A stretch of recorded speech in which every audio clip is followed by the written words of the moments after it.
Hi, my name is Denis, and welcome to my instructional video. Over the next hour or so, we're going to be talking about different styles of rhythm guitar playing in the Django style. And for this masterclass, for this DVD, in fact, we're going to have 3 live participants. So we got Josh here from Buffalo. Thank you, Josh. We got Eric from California, and Fabrice from Toronto. So you traveled the least distance, Fabrice. That's good for you. And the reason why we have these participants is that we're going to try to learn to play this style of guitar the way the masters do in Europe. That is orally. I'm gonna show them. They're gonna be playing. I'm gonna explain a few things, and they're gonna try to play what I ask them to play. And we're gonna try to point out a few details in their playing, make a few comments, correct a few things, and I think that's probably the best way to learn. You'll notice that for this DVD that we don't have any booklets or anything, because I'm going to stress the importance of trying to learn by ear and visually. It's very important to develop the reflex to learn on the spot, especially if you're going to be improvising later on. You want to learn, just be able to hear what you're playing right away, just watch, learn and watch, and pick up things like that instead of having to refer to a book or something. And I'll be repeating myself throughout the DVD because there's a lot of things that are easy to forget, and it's often more about remembering what you have to do than it is about learning new things. So a little bit about myself. I have a lot of formal training actually, and I went to music school and all that stuff. But when I decided to learn this style, I decided to try to learn it the way Django and Birelli, Stochelo, and all those guys did, and that is really by ear. In the beginning, what I did, I just got a couple of recordings, I had some videos, and I spent many hours just trying to figure this stuff out, just watching what they're doing, practicing in front of the mirror, just try to get the same motions and everything. And it took a while, but I sort of got somewhere. And eventually I met a lot of people. I went to Europe, played with some really great musicians. They showed me some things. And that's really how I learned. And I find this to be really effective. And it's the way how I teach my students as well. And so far it's proven very effective. All my students have reached a certain level without exception just by learning this way, and hopefully you can too, and our friends here as well. So there will be very little theory or anything like that involved, because people often have a tendency to overcomplicate things. And it's not only for this style of music. A lot of the best jazz musicians learn to play this way, just jamming with people, watching, transcribing, and all that. So it's definitely going to be doable for you. And if you just try to simplify things, you'll notice that it's going to be so much easier. Of course, at the same time, I'm not discouraging any kind of formal training at all, but in the beginning, it's best just try to get the basics down before complicating things, you know. It's like learning a language. When you first learn to speak, you don't learn the grammar and all the rules, and if ever, some people speak fluent Russian or whatever, and they never learn to read or write. And I believe that music should be the same. So before you learn any theory, just get the basics down, be able to play right, and then if you want to do other things, go ahead. So over the next hour or so, we're going to be looking at all the different rhythm styles. We're going to look at the proper right hand positions, left hand positions, picks, chord voicings, all sorts of little effects. And rhythm playing is insanely important, not just for this style, but for any other style of music. In fact, for this style particularly, your soloing will never be better than your rhythm playing. A lot of people, you know, they have great ideas, okay technique.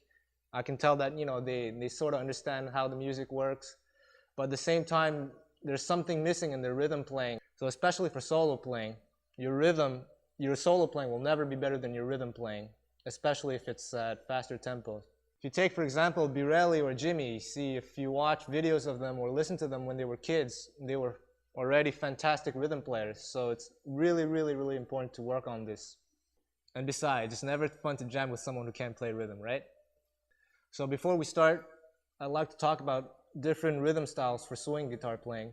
So as far as swing rhythm guitar playing, 4/4 rhythm,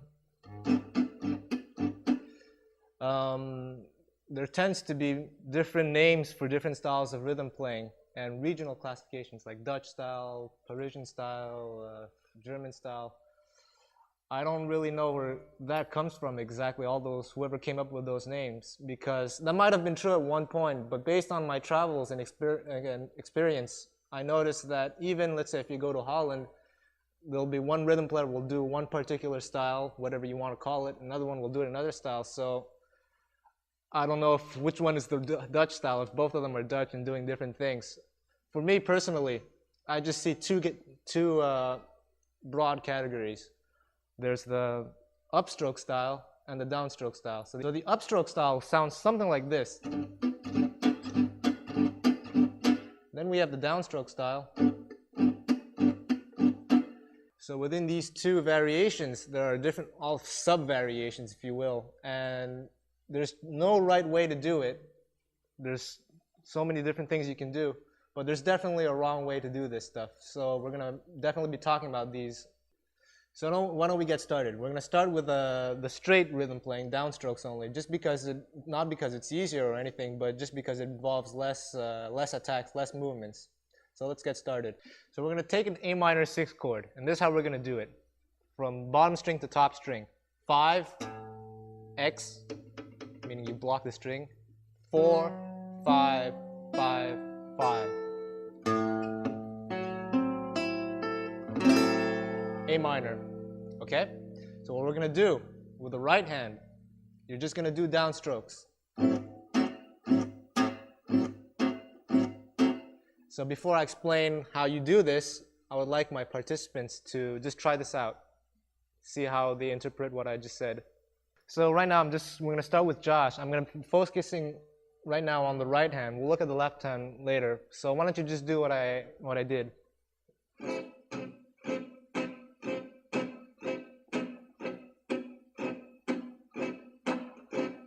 Okay, and now Eric's gonna try it out. So why don't you go?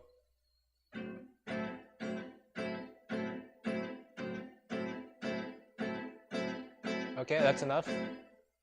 And Fabrice, why don't you try it? But this is great. Before you even start, this is great that you have a nylon strings. It's gonna prove my point that we can do this on any type of guitar. So if you feel your guitar is not good, it's not right, don't blame your guitar, blame yourself. So Fabrice.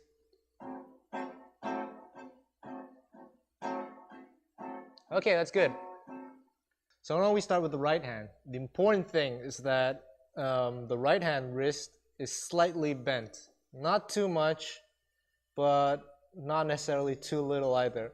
It depends, but I'd say if you just let your wrist relax, it should be bent naturally this way. So, and this is important, especially if you're new to this style. Most people, when they're starting this style for the first time, they're not used to this angle. What they have a tendency to do is to start out with the right angle, but over a few seconds, they sort of flatten their wrists. So every 5 seconds or so, look at your right hand and try to remind yourself not to do this, all right? Just always. Now, as far as the attacks go on this straight rhythm style, what you want to do, you want to divide the rhythm style, the swing rhythm into 2 beats. The first beat and the second beat. On both beats, you want to hit all the strings. All right, so make sure you get back to the A minor 6 chord. You get from the low E to the high E. And so on the first beat, even though you hit all the strings, you especially want to get the bass strings to come out. And you do this by sort of, not necessarily, it's hard to find the word, but I'd say crushing the strings, but not to the point where it sounds, right? You just smoothly crush the strings. Should sound something like this. We'll talk about the left hand eventually. And for the second beat, you sort of whip the strings, making sure you hit all the strings at the same time. So if you put both of them together, it should sound like this. If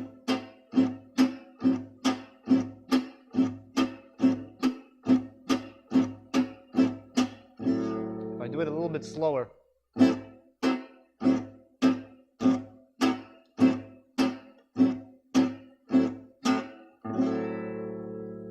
Okay. So Josh, when you did the A minor 6 chord, it was really good. There were a few things about the left hand, but we'll talk about that later. Right hand wise, it's quite good. Maybe just get a little bit more drive on the first beat, just more bass. So I want you to try it one more time, just sort of crunch again, but try to do it not as, crushing is a hard word to use. I can't find, a little bit smoother,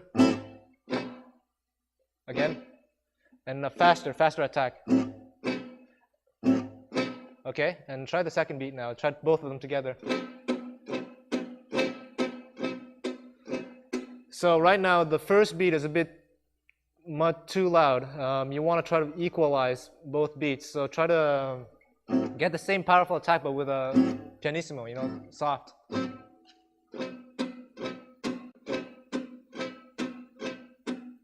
Now, for the right hand, you want a faster attack because right now it's a bit slow. Especially it's gonna be harder for you if you do it at a fast tempo. At the speed you're doing. By fast attack, I mean instead of, I'm exaggerating here, but why don't you give it a shot again? Slow tempo. Let's try the slow tempo.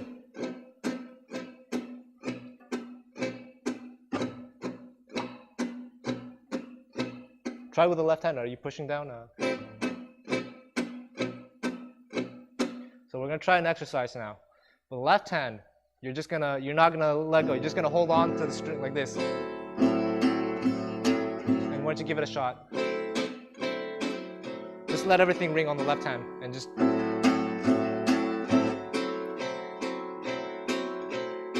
So you see, what you need is more emphasis on the bass string. That's what gives the drive. So once you try it again, and the way to do it, just try to really think in your mind to really crush just the bass strings, but not too hard, obviously. It's getting there. And obviously this is going to take a bit of time. You should probably get it in a week if you really concentrate, but that's pretty good. So Eric, so why don't you try what I said, keeping in mind what I just said to Josh. So go ahead.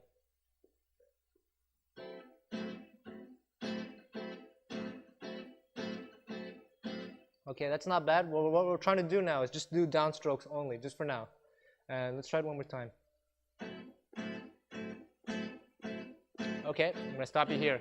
It's not bad. You're getting all the strings. The problem is that your first beat, there's too much attack. It's too choppy. And the thing you want to get is more of a crescendo effect as far as attack goes. If you can, instead of, it's hard for me to do it, but you're kind of doing. So it's hard for me to distinguish between the first and second beats. So you really got to make that distinction as far as the right hand goes. Okay, so let's try it again.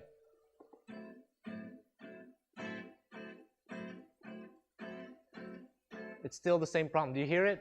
That the first beat is too much like your second beat. You really want to, if I'm going to really exaggerate things right now, you want it to sound like this. I'm going to exaggerate. It's going to sound wrong, but that's a big exaggeration. But right now, yours is too much. It's hard for me to distinguish where the first or second beat is. Okay? So we'll try it again. That's much better. And now, wrist-wise, you want to try to get it to be more relaxed. It's going to take a lot of time, but just more of a continuous movement as far as the wrist goes. Right now, you're sort of, I can see it's tensing up, it's stopping, and you really just want to have a continuous movement like a clock or something. So let's try it again. Okay, so now your wrist is more relaxed, but you forgot what I just said. That's normal. It's always like this with my students. That's why we're doing. That's why we have live participants. It's great, and I'm happy that you're doing these mistakes. But so keeping in mind what I just said, really try to, for the first beat, you want to crush the strings, especially try to get the bass to come out. Let's just try the first beat. Too much attack. You want it to be more as if you're. It's hard to explain, but you don't want too much of an attack. You know what I mean by that? You want it to be more smooth. Try to crush the strings on the bass, especially on the bass. Let's exaggerate things. I'm gonna ask you to apply a bit of force into it, all right? And just, okay? Something like that, but without the unnecessary amount of force that you just did, but that was good. So, and especially try to get the bass to come out as much possible, to get to sort of distort. It sort of distorts, right? It's better. Now try to get all the strings. That's better. Now you just add the second beat. You whip the strings. So don't try it out. Try the. For the second beat, try to whip a little bit more, get more punch out of it.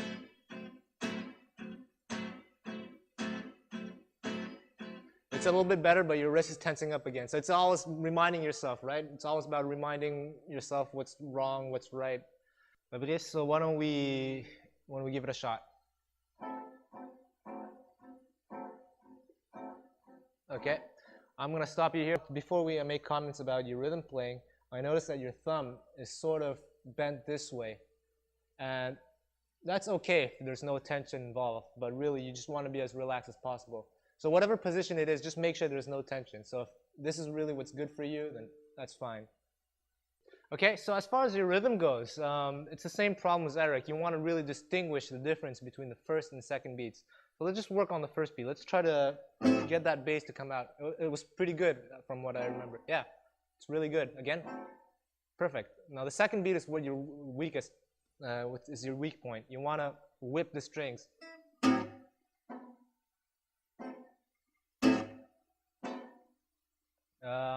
Again, that's better. So try to mix the two of them now. Doom, check. Stop. All right, towards the end it was good. You corrected yourself. That's why a lot of people have a tendency to do that. They start out wrong, then they correct themselves. In the beginning, what you did, you reversed the second beats and the first beats. So you really try to, you corrected yourself though, but you want to be able to do that straight from the beginning. So once try that again. No. You understand what I mean? You just thought, no.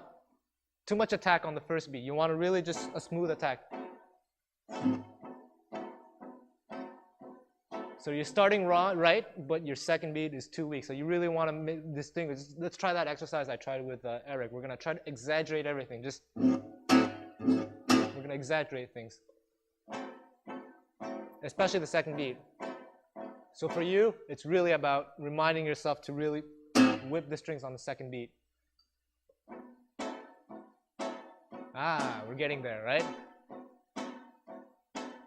But make sure on the first beat to get all the strings. Whoops, but without too much of an attack. So you see, I'm repeating myself, but this is important, which is why we have you guys here. So let's try it again.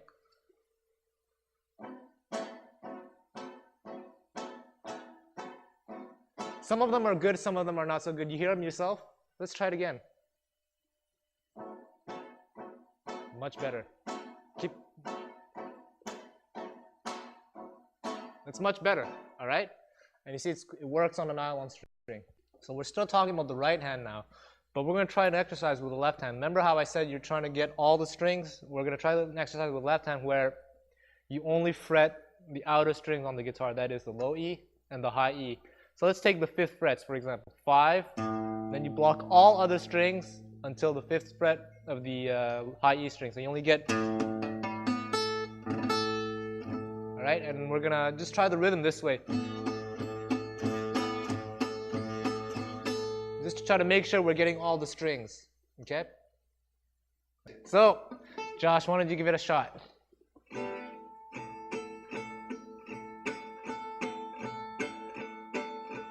Okay, that's good. Obviously, we hear both strings, but you want more presence on the low E, especially, alright? Now we're talking. So, Eric, why don't you give it a shot? Well, you're just going to let the left hand, you're not going to release the left hand, just sustain. Try to sustain the left hand, just, you don't release. Perfect. Fabrice?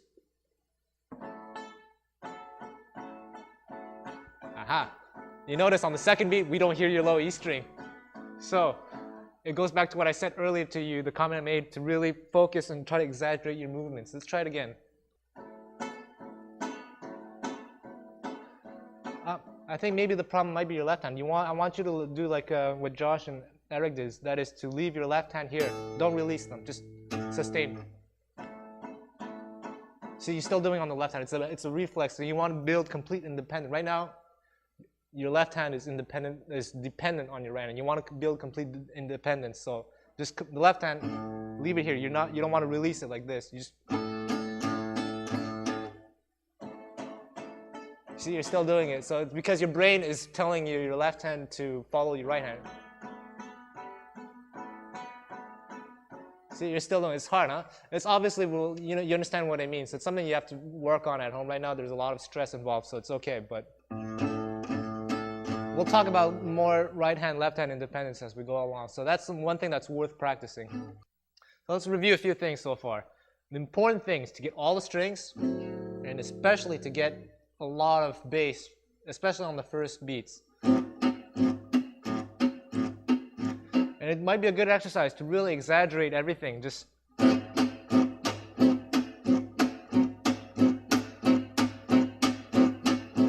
however, eventually you want to be able to do it both loud and soft while maintaining the same sound, same kind of power, the same kind of drive.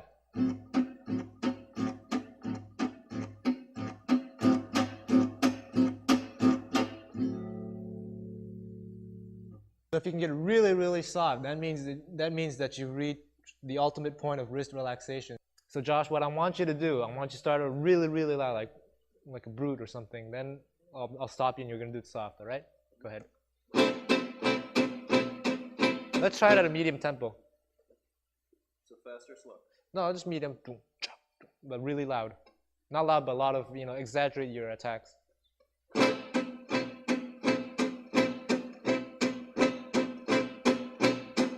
Okay, now let's try it really, really soft.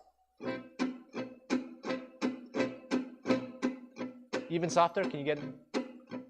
So again, it's the same problem as Fabrice, is that your left hand is dependent on your right hand. As you try to soften your right hand, your left hand is sort of following, and it ended up being completely muted.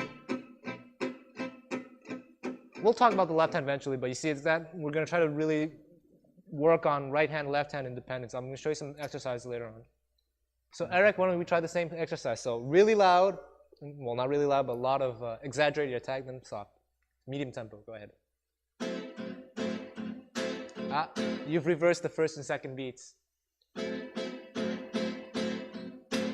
It's hard, huh? Again. No, you did it again. You notice where you're going wrong? Do you notice it? Because it's important that you hear things. Yeah, that's what you want. But what you're doing, your first beat became the second beat.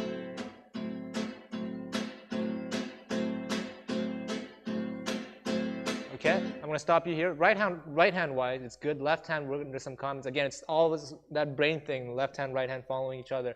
Let's try it soft now.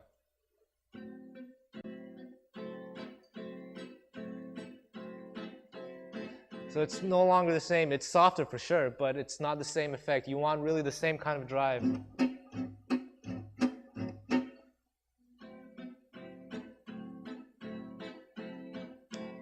So it's definitely something to work on. You hear it yourself, the difference, okay? So we're going to move on to Fabrice now. So why don't you give it a shot? As loud as possible, like this. And try to get all the strings. Remember? There we go. Let's try it really, really soft now.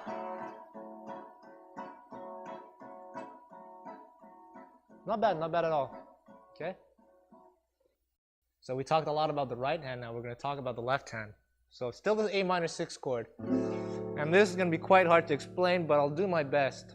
The way the left hand acts, and it really depends on the tempo, the style of the song, and a lot of other things. But in general, let's pretend we're playing a medium swing song, right? Okay, so I'll just do it once and the camera will focus on the left hand. Just see what you can get out of this.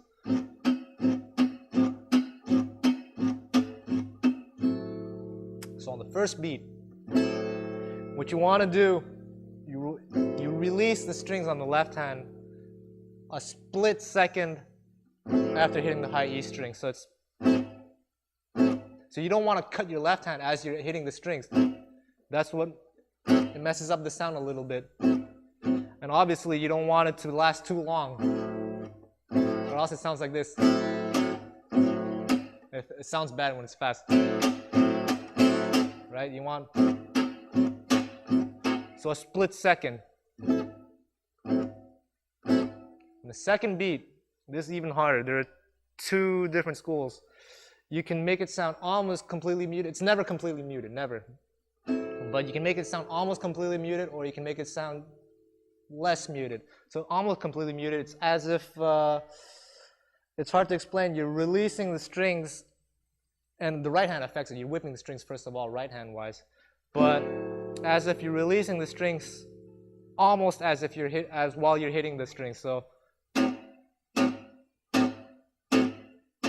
or you can make it last just a split second longer and it sounds very subtle difference. It's something to work on. So Josh, let's give it a shot. Okay, so I'm gonna stop you here. So it's on the first beat, you see it's almost completely muted. So you want to work it out so that, hey, yeah. So your first beat, the first time around was good, then after you sort of lost it later on. So you keep on reminding yourself, it's all about this independence thing. It's really hard, but I'm stressing the importance of it. The second beat is too muted.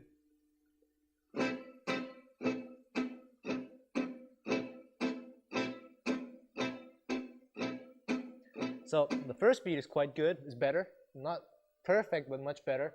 Second beat, right hand wise, don't lose the drive, but left hand wise, a little bit less muted. Ah, perfect. Now we're talking. Just that, again, you want to control your wrist so that on the first beat it's not too loud. Right now it's your first beat is a little bit louder than your second beat. You want it really more or less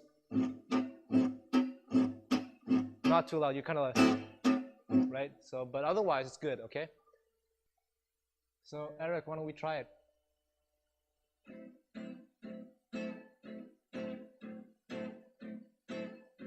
Okay, everything's perfect left hand wise, but then I noticed that when you're focusing so much on your left hand that your right hand sort of suffers. It's still good, but it's again, there's another thing. A lot of people, when they look at their left hands, their right hand suffers. And then when they look at their right hand, their left hand suffers. So it's a good idea to look at both and then after just not look at any hands and just try to focus on balancing everything. So let's try it again, focus on trying to get the right hand sound as the way I asked you guys to do it before, all right?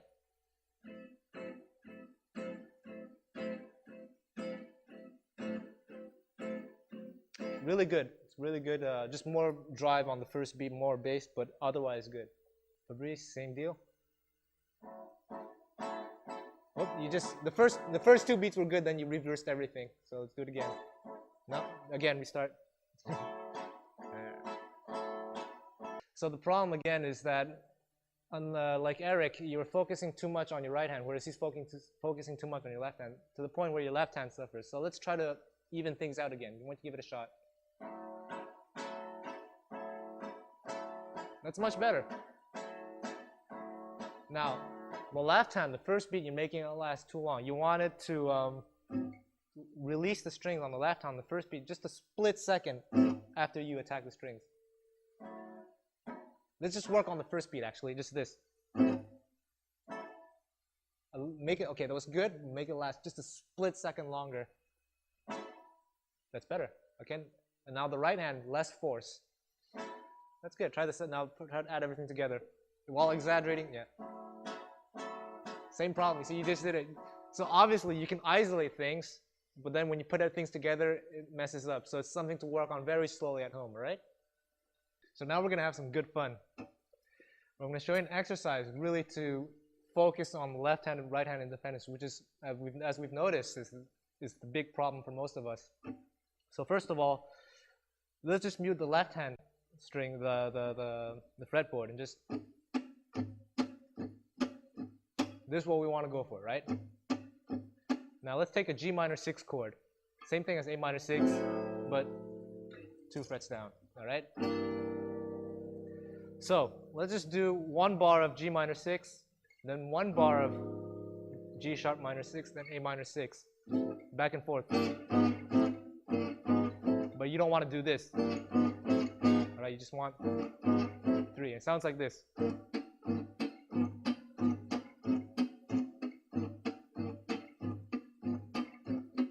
Okay, then we're gonna do just 2 beats of each chord.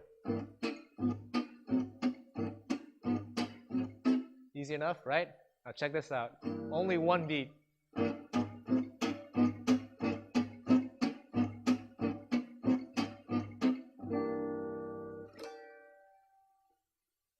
So, Josh, why don't you try it out? So, Josh, let's do it.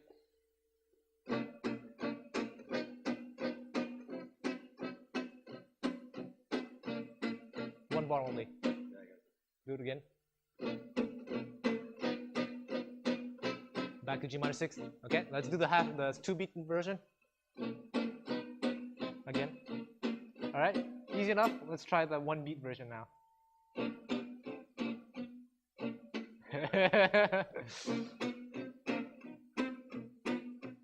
Whoop. Right? And the important thing is right hand to always maintain the consistency. Try to, before I continue, left hand wise, make it last longer, shorter on the first beat. Remember what I said?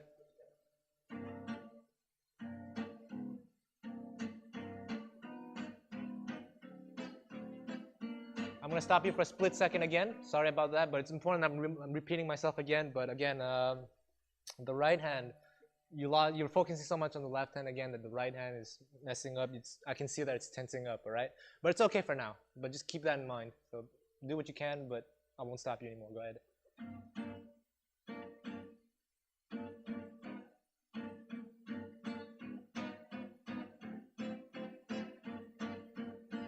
Good enough. Let's do 2 beats now. Very good. Let's 1 beat. Okay, the left hand is doing good work, but the right hand is just doing. Let's just do this. Let's just do this. Eric, let's try this. Just this. Muted. Go ahead. Try to get more attack on the second beat. And when you're ready, left hand, no, keep going. And when you're ready, just more drive on the second beat, yeah. Let's try it that way. Let's exaggerate, yeah. Okay, and when you're ready with the left hand, do it. But don't stop, so, you know. More attack, yeah.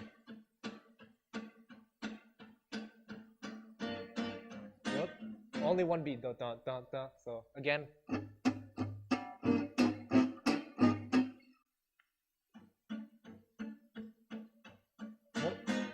Whoops.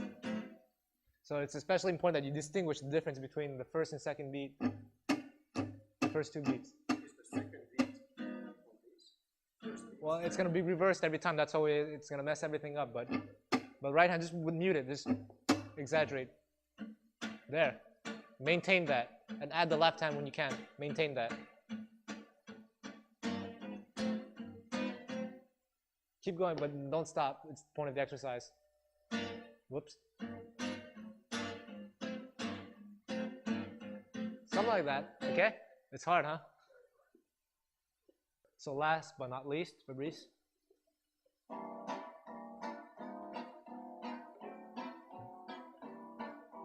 Okay, that's good. Let's do 2 beats. Good enough? 1 beat? That's great. You made the mistake that I wanted you to make, that I was expecting someone to make. It's this, that your right hand is doing this. If I mute the left hand, you're doing this with the right hand. Right? Instead of. You notice the difference? So let's try it again. Nope, you just did it again. So let's do the same exercise as Eric. Just mute the strings and when you're ready.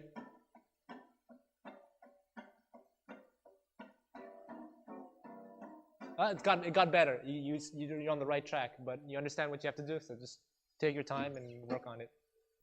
So you thought that was tough, get a load of this. So we're gonna have new chords now. We're gonna try this G major chord. So thumb on the 3rd fret of the low E, ring finger on the 5th fret of the A, pinky on the 5th fret of the D, middle finger on the 4th fret of the G, and index finger on the 3rd fret of the B. And if you want, you can also get the high E by borrowing the index, but I don't. It's a personal choice. Second chord, this is a G chord, and the second chord is a G7 chord. It's a bar chord. So you bar the index finger across all 6 strings. So it's going to be 3, 5, 3, 4, 6, 3. Okay? Next chord is going to be a C major chord.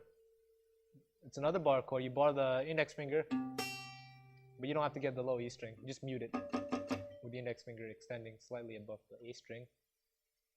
And it's a double bar chord, unfortunately. So the ring finger is barring across the 5th frets on the D, G, and B strings. It sounds like this. So 3, 5, 5, 5, 3. Again, 3, 5, 5, 5, 3. You don't want this to sound. You don't want this. You want. All right. Next chord is C minor. Same thing except for one note changes. So it's gonna be 3, 5, 5, 4, 3. 3, 5, 5, 4, 3. Okay? Followed by the same G chord again. Then D7. So the way you do this is the ring finger on the 5th fret of the low E string. Then you block however you want. I use my ring finger to block the A string. Then the middle finger on the 4th fret of the D, pinky on the 5th fret of the G, and index on the 3rd fret of the B string. We're going to talk a little bit more about voicings later on, but right now this is just the exercise. So we got G, G7, C, C minor, G, D7. Let me just do the exercise once. Again, 1 bar, then 2 beats, then 1 beat.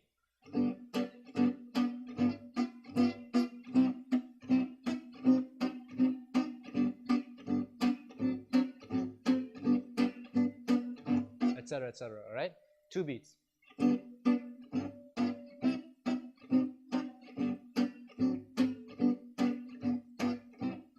So on and so forth. 1 beat.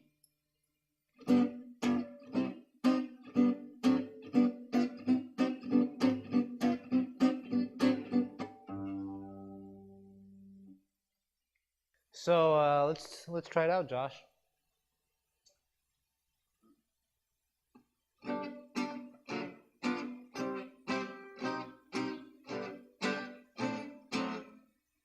Okay, let's try the 1 beat variation.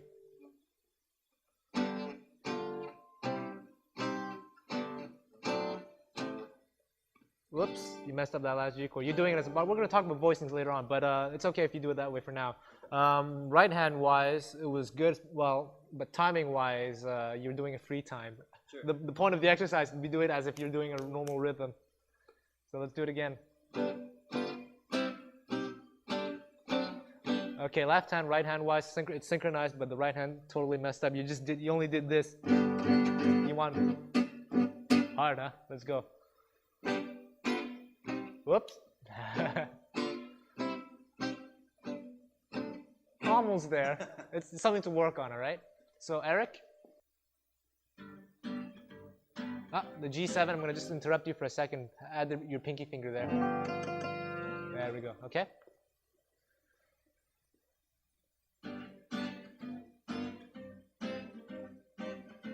Oh, you forgot the G chord between the C minor and the D7. So do it again.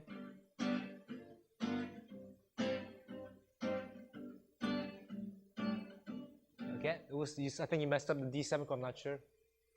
Yeah, okay, let's try it again. And this is important. You see, you're not gonna find this in a booklet or anything. It's really important that you work your memory. It's something that anyone can work on. All right.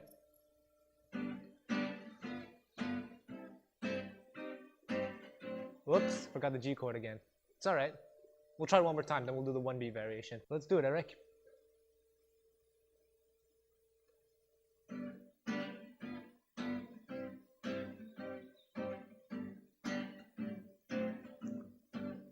Okay, let's do it twice in a row without stopping, just to see if you can do it in a loop.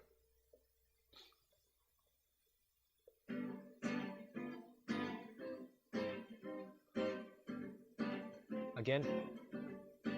Whoop, you see? You wanted to do the G7 right after. The loop ended after the G7. Do it again. It starts again now. Da, da. Okay? There's something to work on. Let's try the one beat version.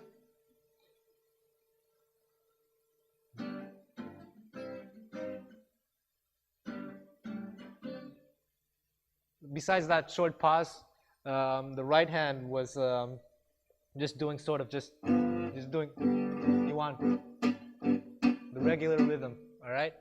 One more time.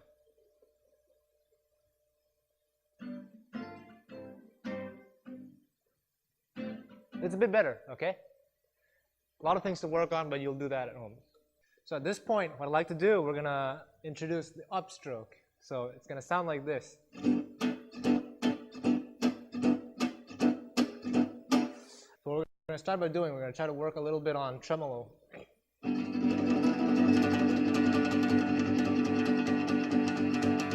you're gonna try to get as much as possible all the strings.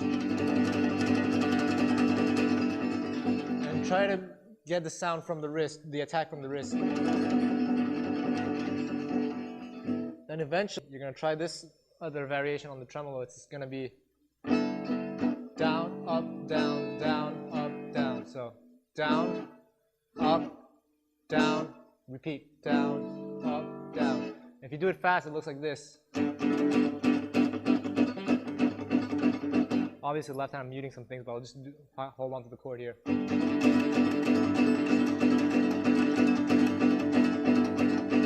And all of this is from the wrist. So let's have our friends try this out. So Josh, we're just going to do the down, up, down thing. So what are you going to try to do? Well, right hand down, up, down, and left hand you just sustain the chord. Don't release. That's quite good. Try it a bit faster. Faster maybe? It takes a bit of control, right, to work on, but otherwise it's good. Try to get all the strings and eventually it's just get a good feel on the wrist, but otherwise it's quite good. Perfect. Eric? So what you're trying to do is just with the right hand, down, up, down, down, up, down, with the wrist as much as possible. And the left hand, you sustain, you just hold the chord. Okay, and try to work your way up this speed. And try to get all the strings, especially the bass, especially the bass, all right?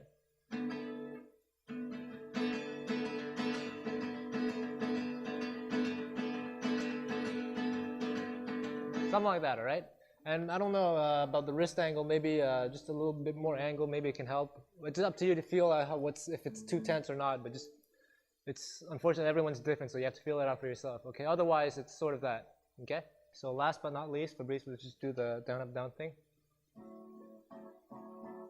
Left hand, let's just sustain the chord. So, I'm gonna stop you for a second. I can hear that you're hitting all the strings, but I'd like more emphasis, especially on the bass string. So you really try to get the bass to distort, okay? But sustain the left hand. Sustain the left hand, you're releasing a little. And I'll try to go faster.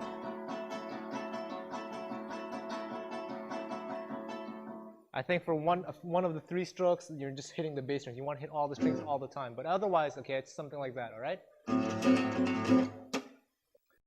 So let's talk about the upstroke rhythm style now again. Let's just work on the first beat. So what you want to do is you want to get both on the first beat. It's just this. Left hand, it's the same deal as before, all right? So we just focus on the right hand. The deal with this is that you want to get both strokes so close together that they sound like almost just one stroke. And regardless of tempo, they're always going to be that close to each other. So if it's a slow song you're playing or a fast one, notice they're both equal distance, really, really close. So if you were to notate that, you just couldn't. It's like a grace note. even closer than a grace note. So the upstroke, the important thing to remember is that when you're doing the upstroke, you don't mute the left hand. A lot of people have a tendency to do this. You want, and this is so important that I'm going to repeat myself again, you don't want this. You want, alright? So it sounds like this. So there are 3 movements involved in this style, just for the first beat alone. So there's the up, down, and then there's what I call the trampoline effect. That is, after the downstroke, and also this applies to the other rhythm, the downstroke rhythm. So after the downstroke, the right hand, when it reaches its lowest point, it sort of bounces back up, so it's ready to hit, ready for the second beat. A lot of people, they have a tendency, if we just do the downstroke version, they have a tendency to do this. Downstroke, then they stop, then they bring their hand up. That's no good, because you're gonna, first of all, you're gonna tire yourself, and if you're playing at a fast tempo, you're gonna slow down. So you just want bounce back up. So with the swing rhythm, the upstroke rhythm, it sounds like this. Looks like this rather. See, it bounces back up. So let's have Josh try it out. So I'm going to stop you for a second. It's hard for me to hear, but I think you have you're doing this. You're muting when you're going up. I think you're doing that. So let's try it. So I think now what's happening now is you're muting the top 3 strings, but I can hear that you're. Okay. So you want to just be in the beginning, straight from the beginning. There we go. There we go. Sounds good. You hear the difference? And try to get all the strings. So the whole exercise that I showed a while ago with just that applies to this too. That's worth practicing as well.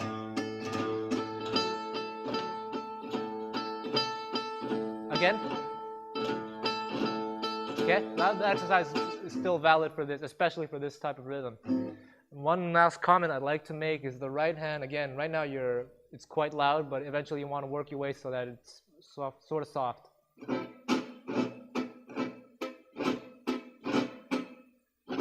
Still loud, but you work on it, and all the comments on the left hand still apply for this style of rhythm. You'll just work it out at home, okay? Anytime.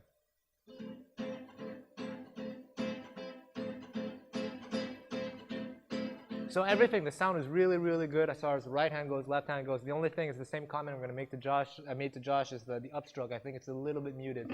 So you want, obviously the left hand comes first, then the right hand.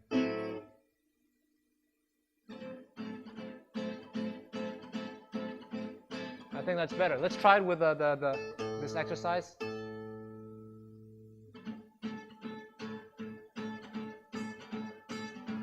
I'm not sure, but I think I'm not hearing on the first attack. I'm not hearing the string. So you're muting it effectively. Again.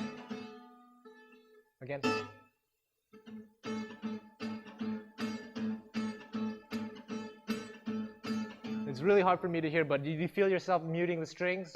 I think that might be what's happening. So you want the left hand to be applying pressure right hand before your right hand even does anything. Okay, let's try it again.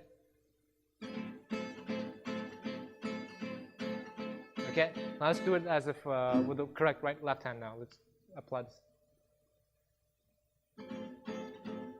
Now I'm hearing too much of the treble string, so you want... we should barely hear it. Yeah, so on the left hand there's too much emphasis on the treble, so we hear it too much, it's standing out. So you barely want to hear it. You see, barely hear it.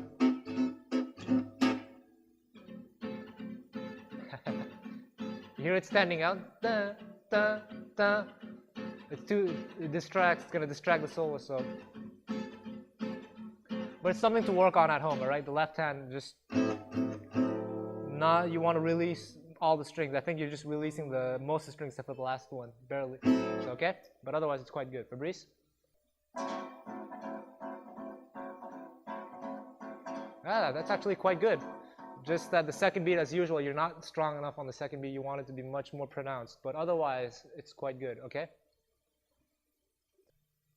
So those are the 2 basic schools of rhythm playing. And now we're going to try to talk about the variations in these schools of rhythm playing. For example, with the upstroke, so far I've been asking you guys to just involve all the strings at all the no matter what on the first and second beat. But I didn't really talk about range of motion or anything like this. Now there's some people who believe that the range of motion should always be the same regardless of tempo. So it should be rather short, something like this. Okay, and that's fine. Some people believe that the range of motion should depend on the tempo of the song. For if we take an example, a medium tempo song, they'll believe that, especially for the second beats, your right hand goes past the body of the guitar, something like this.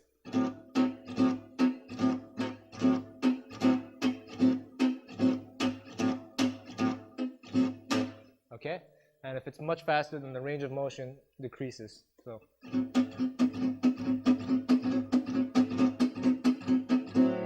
Okay. And furthermore, there are some people who believe that the upstroke should be really, really subtle, and that really depends. Then you can, for example, just get for the upstroke just barely the bottom strings, and just it sounds like this, as opposed to what we did before. So just a small difference. It's not going to really affect much. It's a question of taste and preference, all right? And there are some people who believe that it's not necessary on the first beat to get all the strings. Some people just want to just focus on the bass, and it sounds like this. On the second beat, however, you still hit all the strings. That's important. And what we did before was this, what I originally showed our friends here. So not much of a difference, you see. Just a question of taste. As for the straight rhythm goes, some people believe that you should apply a lot of, I don't want to use force, but get as much drive as possible, and it ends up sounding like this.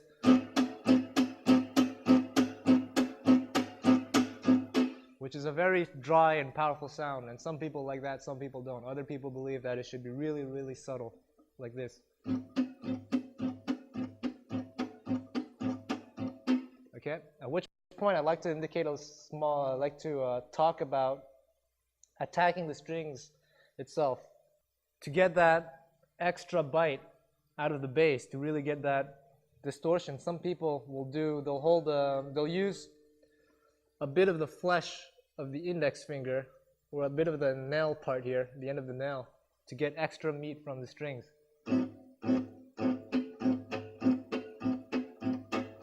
That helps get that little bark. If I just use the pick, it sounds like this. Without the pick, with just the finger and pick, it makes it sound a little bit more, the word that comes to mind for me is wet. It sounds a bit less dry. So these are things that you can work. So as far as pick goes, anything will do. I'm generally able to play with any pick any pick really. And what I do for this type of pick, I'll hold it from the side to give more of a rounder sound. If I use the pointy side of the pick, for example, I find that it's for me, it's different for everyone, but for me, I find that there's more definition, and it's harder to do the upstroke style with the point of the pick. Not that it's impossible, but just I don't like the sound as much. If I use the pointy side of the pick, I'll generally do the downstroke version. So here's another point of rhythm playing. Right now we've been focusing so much on sound, which is, of course, really important, but equally important is timing. A lot of people, some people, they have great sound, they have a great rhythm sound, right hand is great, left hand is perfect, but their timing is a bit shaky. Obviously, it's next to impossible to be perfectly still as a rhythm player, to keep perfect time. But at the same time, you want to avoid slowing down too much, which is what a lot of people are doing when they play faster songs or medium tempo songs. They tend to slow down and they don't realize it. So, and also, speeding up is no good either. Although I believe that it's always better to slightly speed up than to slightly slow down. gives a little bit more drive. So I'd like to discuss a few exercises that we can work on just to work on timing. And obviously that involves the metronome. So just take any metronome you want and just set it to, let's say, 104. So let's pretend this is the quarter note. Boom, check, boom, check. 1, 2, 3, 4.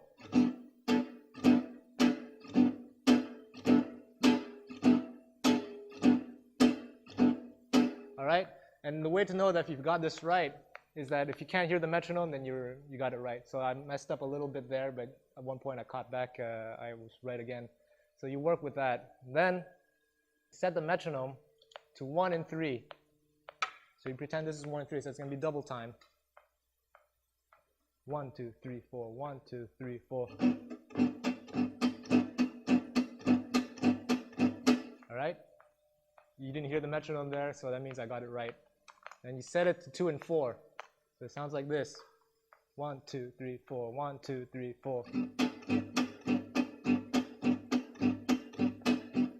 Okay?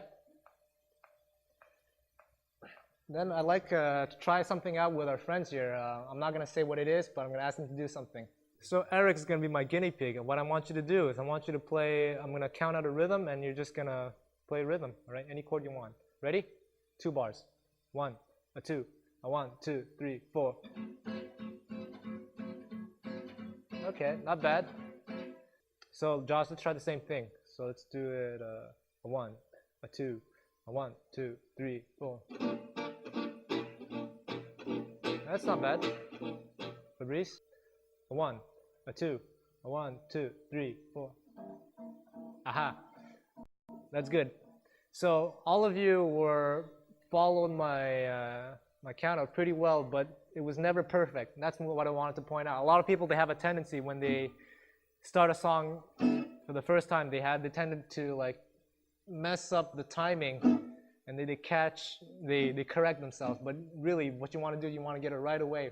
So the way to work with this is just do it with a metronome. You turn on the metronome, you count 2 bars. So 1, 2, 1, 2, 3, 4. You want to get it perfect right away, like I did right here. You don't want this. 1, 2, 1, 2, 3, 4. You correct yourself. That's to be avoided. All right. So it's quite important. So work on this as much as possible.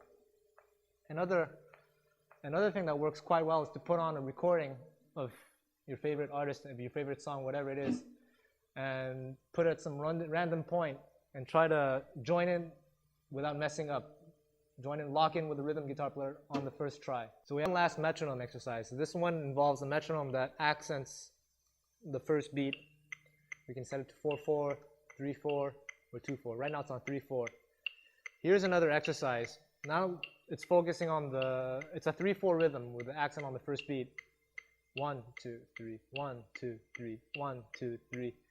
And the exercise will be to play a 4/4 rhythm every 2 beats over this.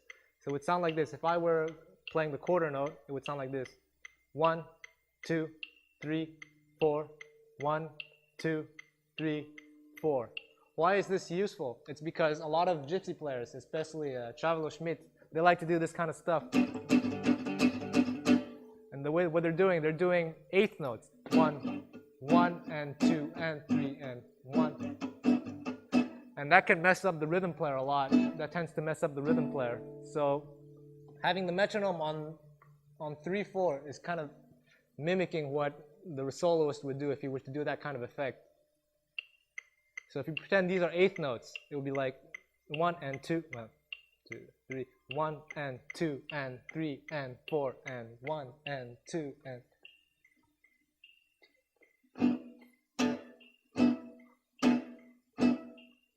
All right, that wasn't too good there, but if you set it up faster, it gets harder. So let's put the metronome at 230. You're gonna watch me make a fool out of myself. 3, 1, 2, 3, 4, 1.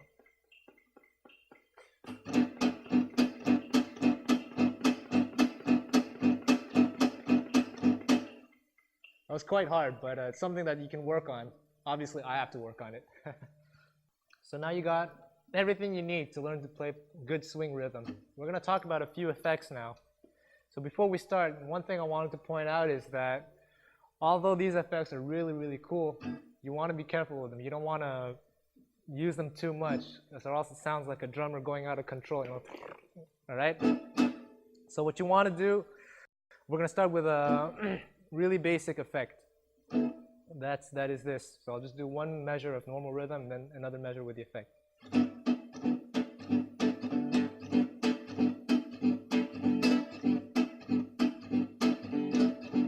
Okay? I messed up the first time around, but it's something to work on, so I'll explain this. The way you do this, you're accenting the offbeat, so it sounds like this. It's the upstroke that counts the most, so you want to do a really short and dry upstroke that just cuts through all the strings. And there's a follow-through with the downstroke, but the follow-through is really subtle. The upstroke is what matters the most, okay? Okay, so let's have just Josh try this out.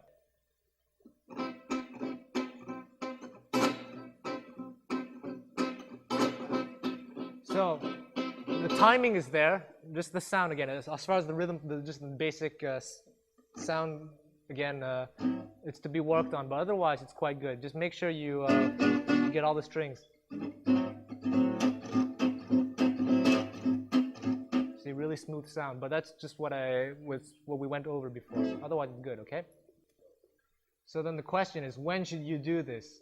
The mistake that I've seen, well, it's not a mistake, it's just a question of poor taste, but I've seen a lot of people do this. Let's say if I play a song,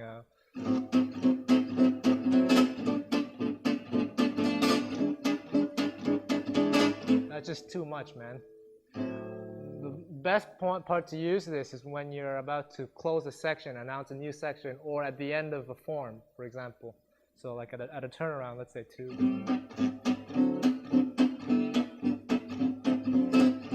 Back to the top, right? You don't want to use it too much. The next effect we're going to look at is the triplet roll. So it sounds like this. If I just do one measure and just of normal rhythm and then the effect.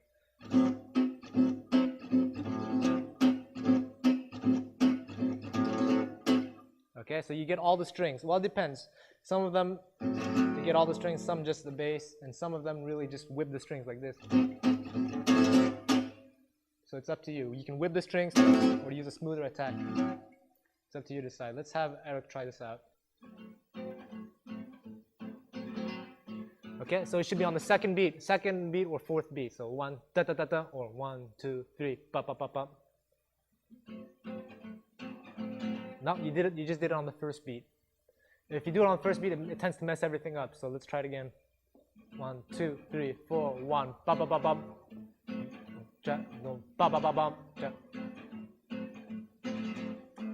It's quite good, but be careful with the right hand wrist. Always about relaxation, good sound, okay? Otherwise, that's quite good.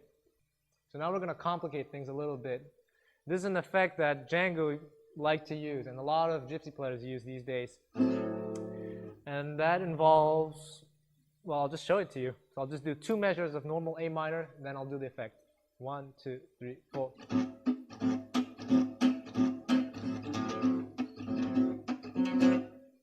Alright? So that just involves starting on the second beat. So 1 4. So I'll do it again slowly. 1 2 3 4. Now that last stroke falls on the first beat 2 measures after I started the thing. So let's count again. Notice, count it out loud if you can. Why don't we have Josh count just 1 2 3 4 for us, over and over. 1 2 3 4. 1 2 3 4. 1. See, that last hit locked in with the 1 2 measures right after. And this is the best point to use this, for example, is at the end of a song, at the turnaround. Let's take this chord progression. The turnaround would be A minor, E7, beginning. So this is the ending. Let's take it from the ending. E7, turnaround, beginning, So if I do the effect from there, it sounds like this, the ending.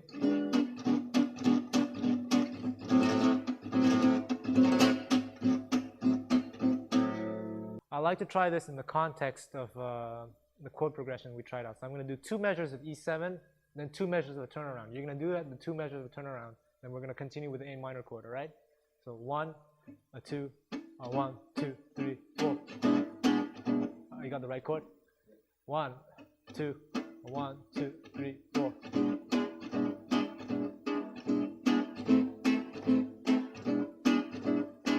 Oh, you messed up a little bit there. Try to hit louder so we can hear more, you can hear better. 1, a 2, a 1, 2, 3, 4.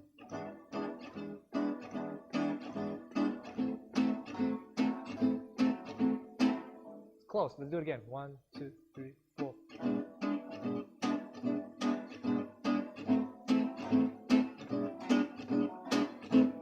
Close.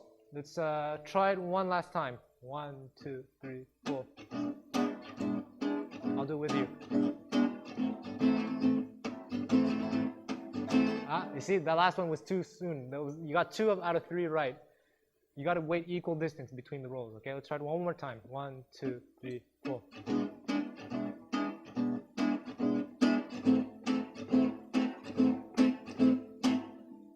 Okay, so we're gonna have my friend here, Josh, is gonna help us out. He's gonna play the chord progression that I played while Fabrice is demonstrating it. 1, a 2, a 1, 2, 3, 4.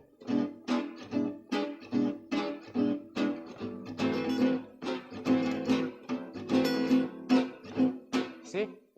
Lands right back on the first beat. Unfortunately, it lands with an upstroke, but that's okay. Another effect, still the triplet thing, but now we're going to involve the left hand. This is where it gets a bit tricky. So before we start, here's a good exercise to work on. Let's just take the top 4 strings. So 4, 5, 5, 5 on the 4th fret of the D string, 4, 5 on the G, 5 on B, 5 on E. Just these 4 strings. And if you want, you can have the middle finger mute the other one, just in case the right hand accidentally hits the strings. And what you're going to try to do, you're going to go down a half step with a downstroke, up a half step with an upstroke.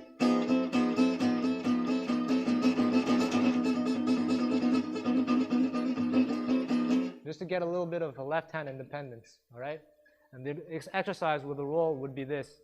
So with any chord, you can precede any chord about 3 frets below, and you can just do a triplet roll like this. So the best point to do this, let's say if we have 2 bars of A minor and 2 bars of D minor.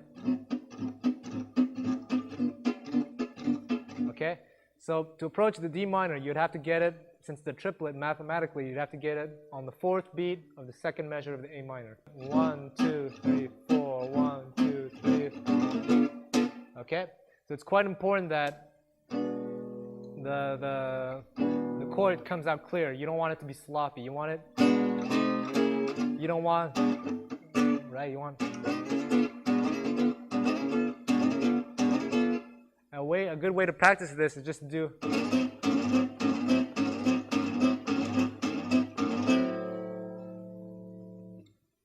Another way to do this is to take it from any point, and the goal here is to be sloppy, actually. You can take it, let's say we're still trying to get to the D minor. You can take it from any point and just try to work your way up to the D minor, and it sounds like this. It's more of an effect, right? Again.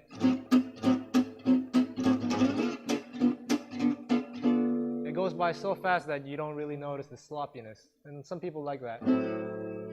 Another one that works well is to, again, D minor is our target chord.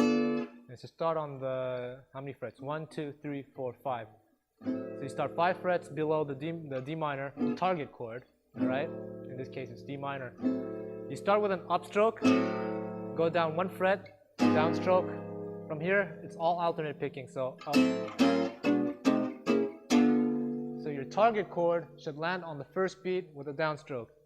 Rhythmically, if you want to calculate this, it starts 1 measure before the target chord on the and of 1. So if I just do 2 bars of A minor, 1, 2, 3, 4, 1, and 2, and 3, and 4, and 1. Okay? Oh, I messed it up there.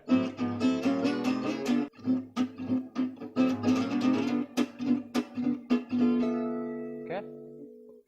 Another effect is to exaggerate the upstroke motion and to give it sort of a lazy feel. It sounds like this. So this is normal rhythm.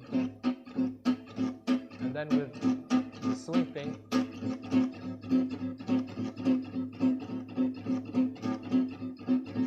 alright, this is something that Django liked to use, especially when there's another guitar player doing a normal rhythm. It works quite well.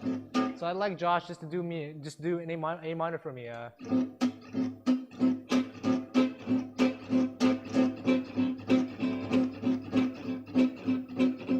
It gives that effect, all right?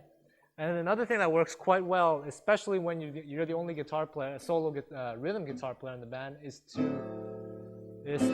mix it up with the normal rhythm and to accent the second and fourth beats. It sounds like this. Do normal first and then.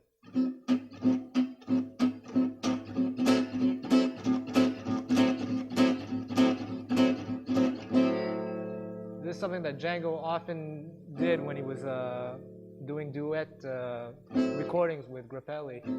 So as far as basic effects go, there are so many others, but these are probably the most common ones that are most frequently used.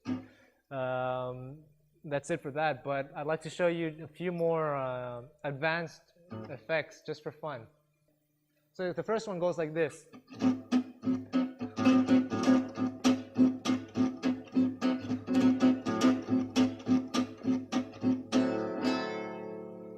So it's if I break it down, it starts on the first beat, but with a ghost attack, with a downstroke. Ghost attack, then down, up, down. All right? And the last down, so down, up, down, this last down should fall on the second beat. So 1, 2, 2, 2. All right? And then on the end of 2, you're gonna whip the strings. All right? And then after you follow that by 2 more strokes. And the last of these 2 strokes should fall on the 4. It sounds like this if I put it all together. Josh, can you count just 1, 2, 3, 4 for me? 1, 2, 3, 4.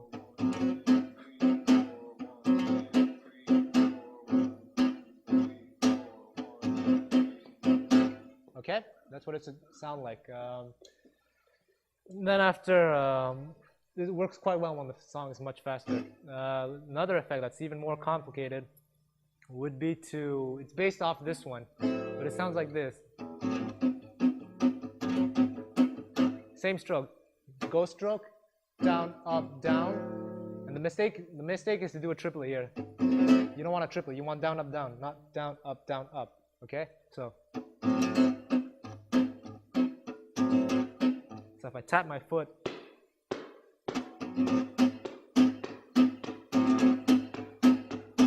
all right, so you alternate on the off beats, you hit all the strings, on the down beats, you sort of just touch the strings like this. So it sounds like this. Another variation is instead of doing downstrokes on the off beats, you do upstrokes. So okay. So if let's try it out with Josh. So Josh is gonna just play A minor for me, and we're gonna try it out. Go ahead. 1, 2, 3, 4.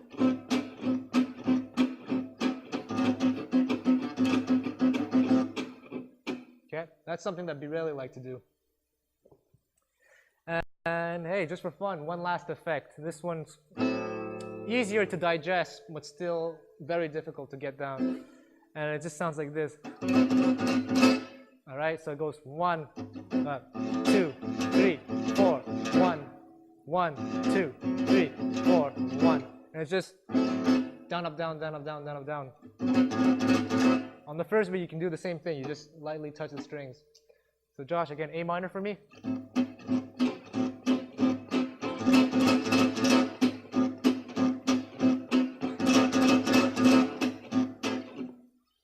Okay? I like to say just one last thing about rhythm playing. As far as effects go, generally, like I said, you don't want to go overboard with this. But especially when you have two rhythm guitar players and one of them is doing all sorts of weird things and the other one's doing the same thing, it just becomes chaos.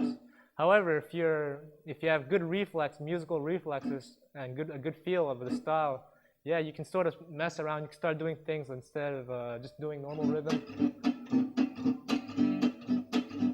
For sure, you can spice things up.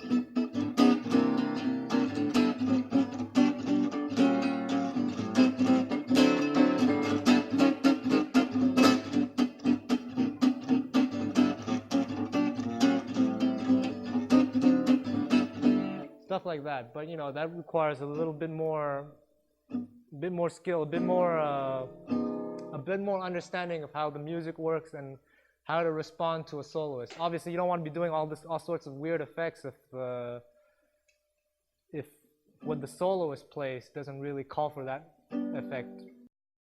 Let's look at the waltz rhythm. And if you can do the 4/4 rhythm, you can do the waltz rhythm. It's just a matter of repeating the second stroke. Sounds like this. Nothing complicated, right? But you want to be careful. I don't know why, but a lot of people, they have a tendency to speed up when they they play a waltz rhythm. And that's especially dangerous because, you know, most waltzes, a lot of them are quite technical in nature, and if you're speeding up, it's going to totally mess up whoever's playing the melody, right? So you really want to be able to control your time as much as possible and avoid doing this kind of thing.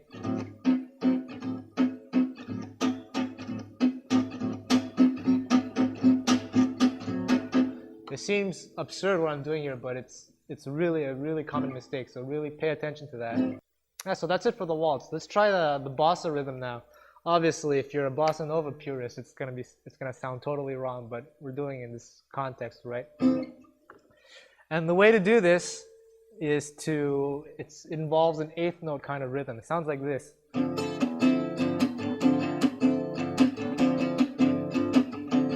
All right? So the second and fourth beats are muted. Otherwise, the right hand is just doing.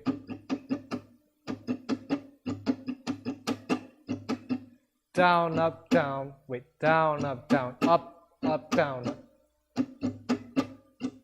All right? It sounds like this. And after the second and fourth beats, especially after the second beat, you want to sort of slightly accent the upstroke.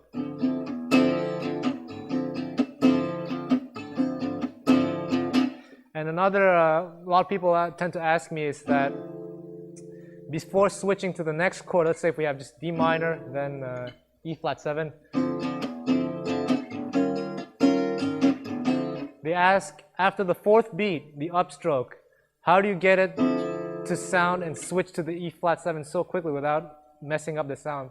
The answer is it's okay that if you mess up the and of 4. It sounds like this. If I slow it down,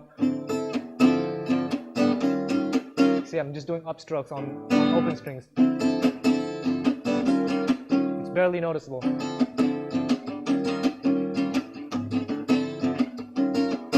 Okay? So Eric, the same concept applies to the bossa rhythm as far as getting the bass to come out as much as possible and try to hit all the strings. Let's try what I just said.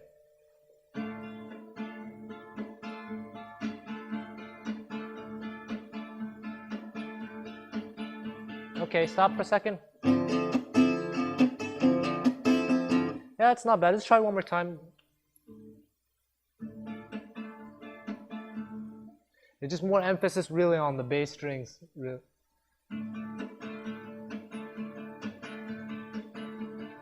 Okay, so you're doing a different bossa rhythm. I was going to show that anyway, but you're doing right hand basically. You're just doing eighth notes throughout,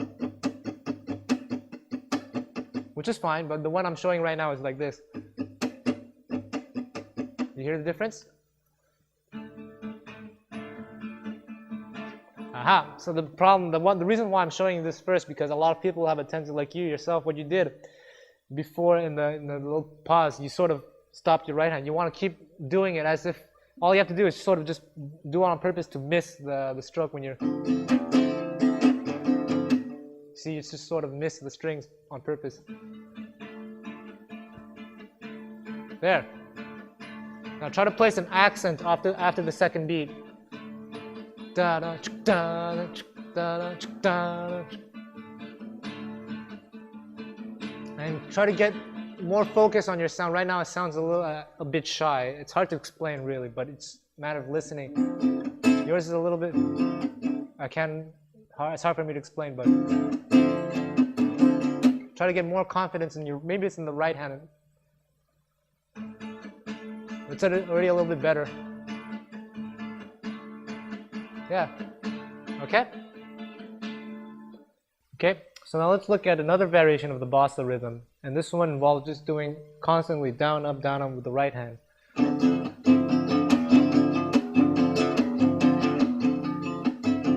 Same rule applies. So let's have Fabrice try this out.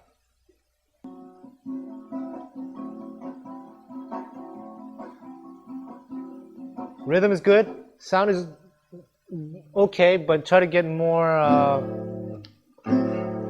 tone out of the strings. Sometimes it sounds a little bit muted.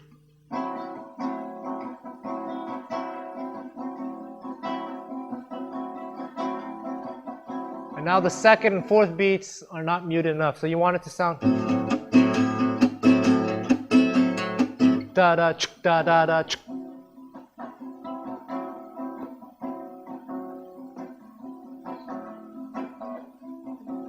Still not quite there, but if you understand what I mean, it's all a matter of practicing afterwards, all right? So the common mistake when you play bossa rhythm is to slow down. So unlike the waltz where you speed up, a lot of people who play bossa, so they slow down, and that's just terrible. You know, they start out.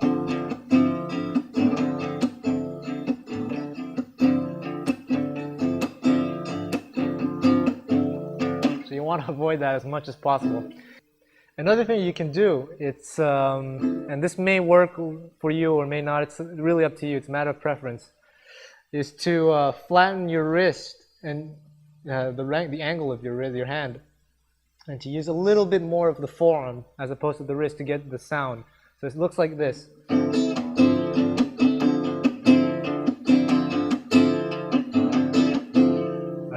I like this style better personally because I use the palm of my hand to sort of brush against the strings as well, and sort of, it's really subtle, but it sort of affects the sound, and I like it, but you do what you want to do. Another bossa variation that can work out quite well is, this works especially well for slower bossas, and rather than explain, I'll just show it to you.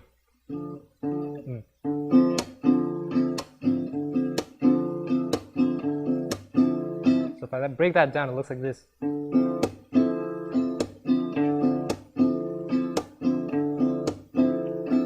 I'll do it even slower, real slow, out of tempo.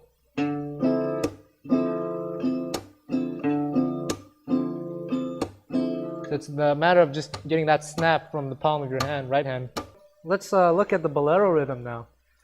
Yeah, let's listen to what it sounds like. Take an A minor chord again. Slow it down. And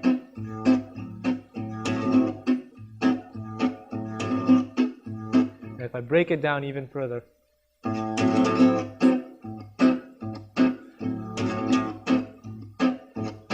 Okay, well before I explain a few things, maybe I just want to point out that when I'm doing this, it's that I'm actually I'm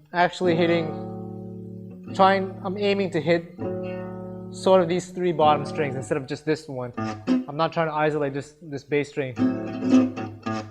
I'm not trying to do that. It gives a softer sound, all right?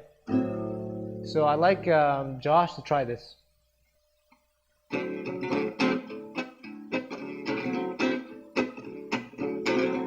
Okay, I'm going to stop you for a second. So I noticed that when you're doing the tremolo, for some reason, your hand moves back here. I don't know if you noticed that. I don't know why you do that, but it's okay. I'm just pointing it out. Just, it's always good to be fully aware of what you're doing. Otherwise, though, try to get more emphasis on the bass when you're doing the roll.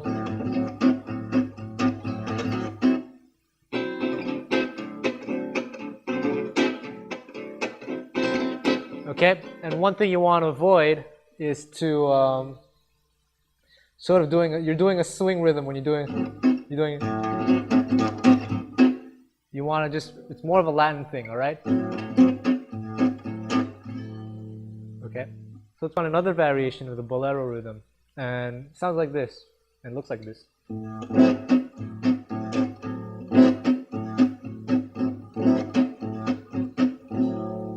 So instead of doing the roll, you're sort of just slowly dragging your pick across all strings.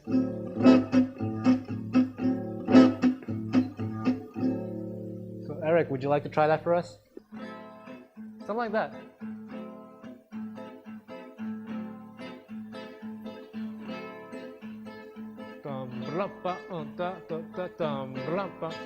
And one thing to avoid is this, like I said before, one thing to avoid is you want just more sort of a softer feel on the bass.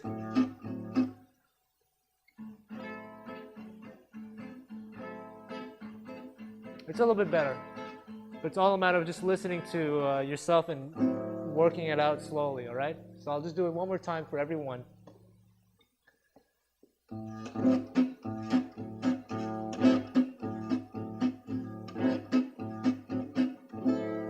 Okay? So let's check out the rumba rhythm now. So the way this works is, again, the right hand is just doing,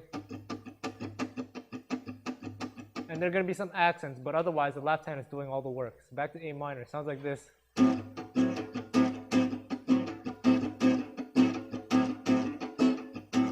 So whenever the left hand puts pressure on the strings, you want to put a little bit of accent on the right hand. So this is how it works. The left hand applies pressure on the left string, on the strings, on the first, the and of 2, and on the 4th beats. So 1 and 2 and 3 and 4 and. So it sounds like this.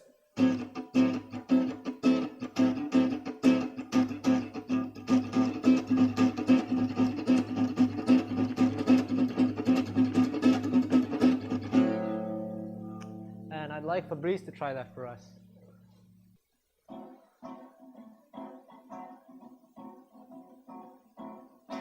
Okay, try to get your rhythm to be more equal, all right, as far as the 8th notes go, da da da instead of da da da da da, all right, and try to get more all the strings, all the strings, okay.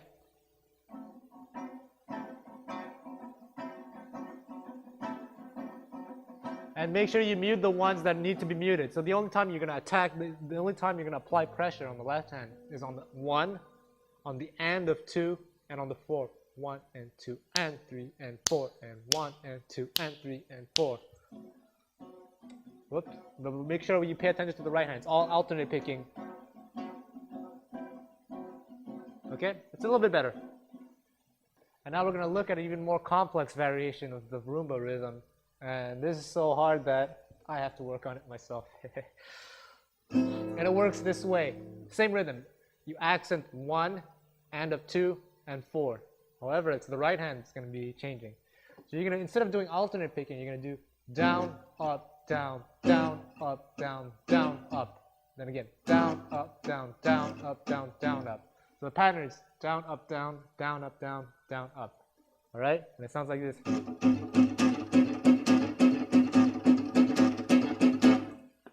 So, Josh, go ahead.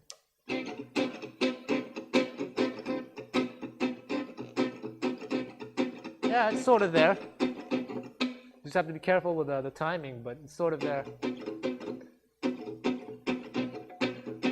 It's sort of there, but you understand, right? It's something to work on. It took me a while to get it. And I'm still working on it too.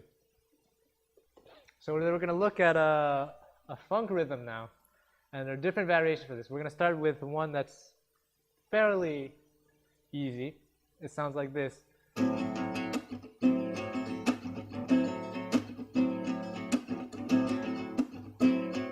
So if I slow it down real slow.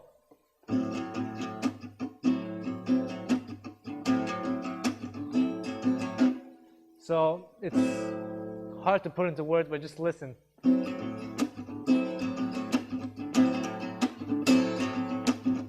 The right hand is pretty much alternate. In fact, it's all alternate. Just down, down, up, down. It's the left hand that's doing all the work. And of course, you apply a little bit of accent when necessary on the left hand, on the right hand, sorry. Especially on the 2 and 4. 1, 2, 4. All right? Let's have Eric try this for us.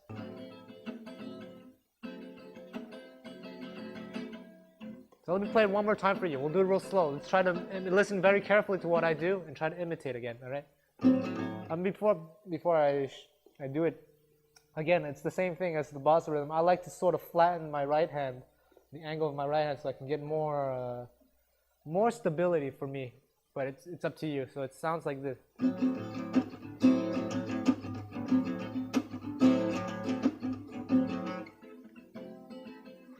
Da-da. The important thing is on the 2 and 4, you want like imitate a drummer.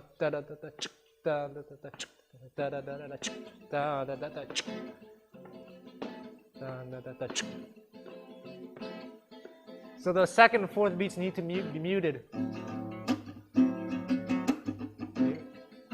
Yeah. Okay? And you want a little bit more meat from your bassements, as always, alright? I've been saying that since the beginning, but it's something to work on. Hey, it's better. That's cool. That's good. So let's look at another variation on the funk rhythm. Sounds like this.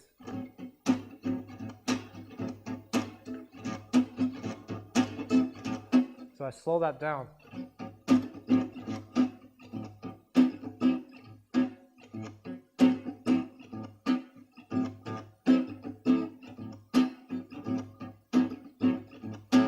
Again.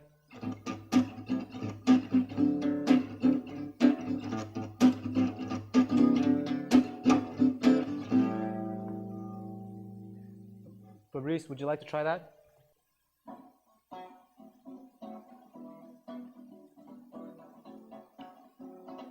That's not bad. Again, just more emphasis on the bass strings as always, but otherwise, you know, it's quite good. Okay, here's another variation, yet another one. This one works particularly well for funk ballads, so it sounds like this.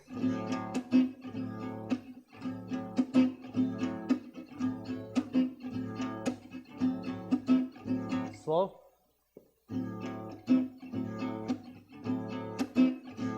Slower. If I break it down, okay?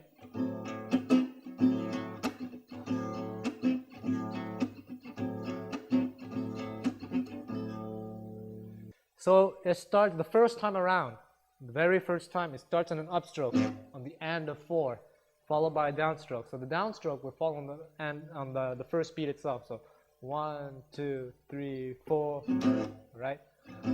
So it's up, down, I muted down. Then there's a follow through like this. So look especially at my right hand, all right? All right? Even slower. So.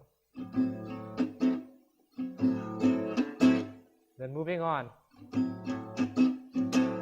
So. Sorry about that. Up, down, up. So. Up, down, up. Then moving on. All right?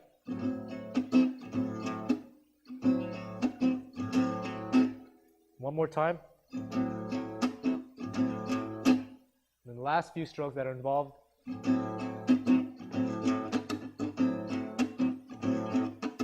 Down, up. 16th notes.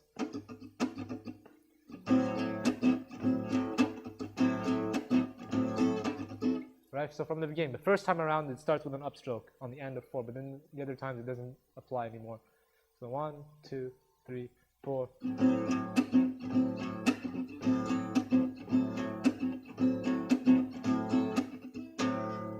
Okay? It's definitely going to take a while to work on, but it's not impossible. So another funk variation, and yet another one, so many of them. Again, it's the same type of feel as the previous one. It sounds like this.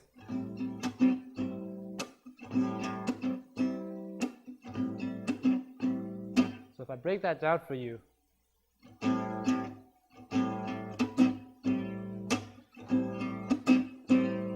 So look at my right hand when I do the upstrokes or downstrokes. Up, up, up, up.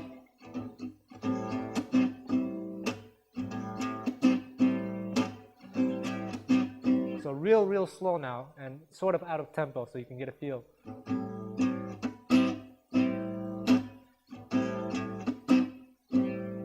So look at the right hand. I'll do it again. Up, down, up, down, up, down.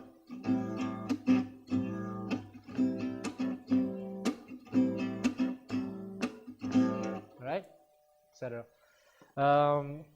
Fabrice, would you like to try that?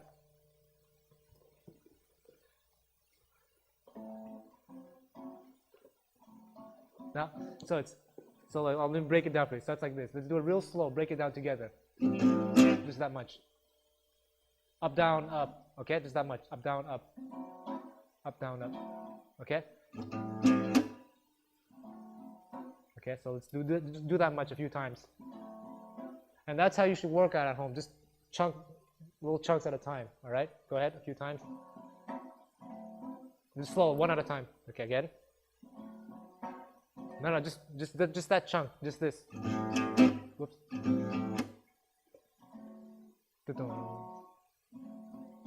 Again. The next part sounds like this. Listen, all right?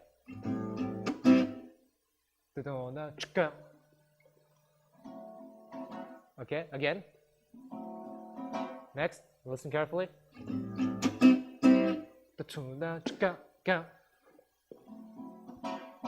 Right? We're almost there. It's good. See, that's how you should work out at home. Real slow, and you see Fabrice is getting it right away. So, next part.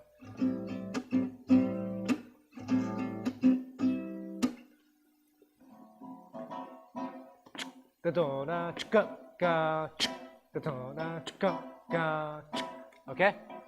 Something like that. It's not bad at all. So we got one last funk rhythm. And this one works really well if it's sort of up tempo. And it sounds like this. I'll just do it on a E minor 9 chord here.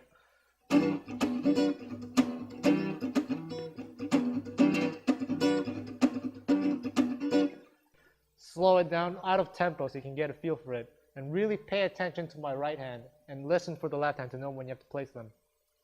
The important thing is on the right hand, this much I know, is that you're going to put an accent on the second and fourth beats. So listen again if I do it up to tempo.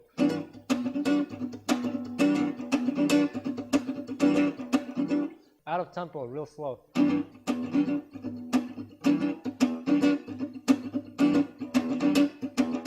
All right, let's see if Josh can try it out and see what we can get with that.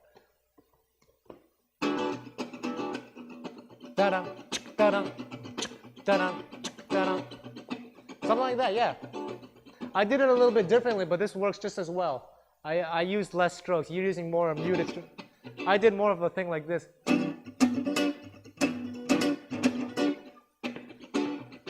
See? You got it right away. Didn't have to break it down. So hopefully you guys can do it too. And if you can't, well, don't sue me, please. So another kind of rhythm, and something that I don't work on too much, but I've sort of worked on a little bit, but this is especially good for accompanying Romanian or Hungarian dances. And let's just take a normal D minor chord, a cowboy D minor chord. All right? Everyone knows this, right? And it sounds like this. Look at my right hand especially. So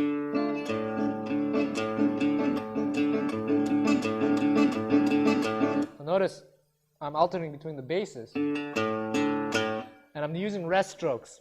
In fact, there's only one stroke involved for 2 beats. One, for those 2 beats, see? One, and then on the second beat, follow through.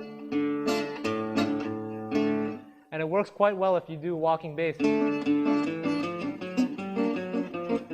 kind of stuff, all right?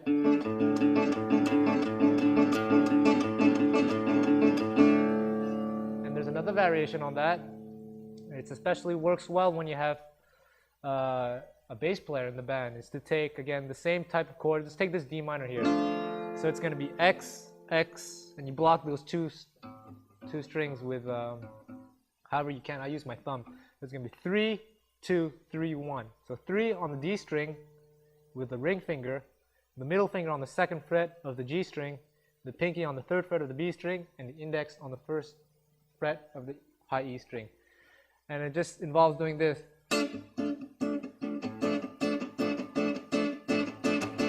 So you just do down, you sort of just mute the strings like a ghost attack, and you do an upstroke on the chords. Alright, I'm not too good at it, but if you like this kind of stuff and you really want to work on it, that's sort of what you got to do. This can apply to also walking bass playing, like if you just take a C7.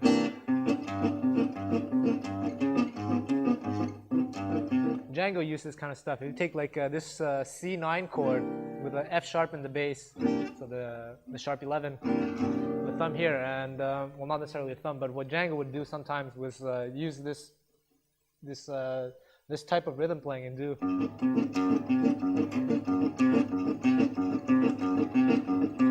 So if I break that down, just one stroke involved. One, see, just one stroke. Just follow through. Okay? We're going to talk about chords. And there's so much to say about chords, and unfortunately it's something that's quite difficult to talk about as far as voicings go, because there's so many things you can do, and different people have different opinions on this. Generally though, the best advice I can give you is to listen to the chord and see how, if it sounds good, then it sounds good. And if it doesn't sound good, well, maybe you should try another voicing, alright? So let's start with a few basic shapes. These are what I call the traditional shapes. These are the chords that Django's rhythm guitar players used back then. And it's very few people use these days, but and they were so simple. Let's start with a G major chord. So what we're going to do, we're going to have the thumb on the 3rd fret of the low E string, the ring finger on the 5th fret of the A string, the pinky on the 5th fret of the D, the middle finger on the 4th fret of the G, and the index on the 3rd fret of the B. Now, the thumb can be a bit tricky, but it's not impossible. Most people should be able to do this. It's just a matter of hard work. But if you feel that you really are not up for the challenge, it's okay if you just mute the... Some people do that too, and that's fine as well. And some people prefer to use bar chords altogether. I personally tend to avoid bar chords when I can because it just kind of hurts the thumb after a while. But if you think you can do it, then that's fine too. So G. Now let's look at another voicing for a major type chord. Let's do it in C. So this is a double bar chord. The index finger across the first 5 strings, and it extends slightly above the A string so that it blocks the E string. And then the ring finger, you bar it across the 5th frets on the D, G, and B strings. So it sounds like this: 3, 5, 5, 5, 3. And if you want, you can get an extra chunk, some more meat out of the strings by barring all six strings.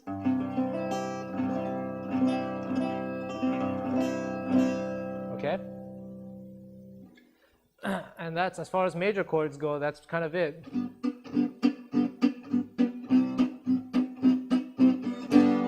Another one that can be used, well, let's do it in D, looks like this. So the thumb on the 2nd fret of the low E string, then you block with the thumb the A string, then 4, 2, 3, D major. I'm not too good at this one, but I've seen some people use this. Let's look at minor chords now. It's just a matter of taking the major chords and just changing one note. So in the case of G major, G minor, 3, 5, 5, 3, 3, and if you can, 3. Or you can do the bar chord variation as well. C minor, you can do it like this, you can do it, or you can add the low bass, the bass string, or you can do it with the thumb here, and you block the A string. I've seen all these different ways of doing it, and you choose whichever one you want to use. And then another minor chord, would be, again, D minor, thumb, optional, but here it is. Then block this one. Then 3, 2, 3, 1. I generally don't use the thumb. I use it to block the two low strings. At the same time, though, the right hand is still striking the bass strings.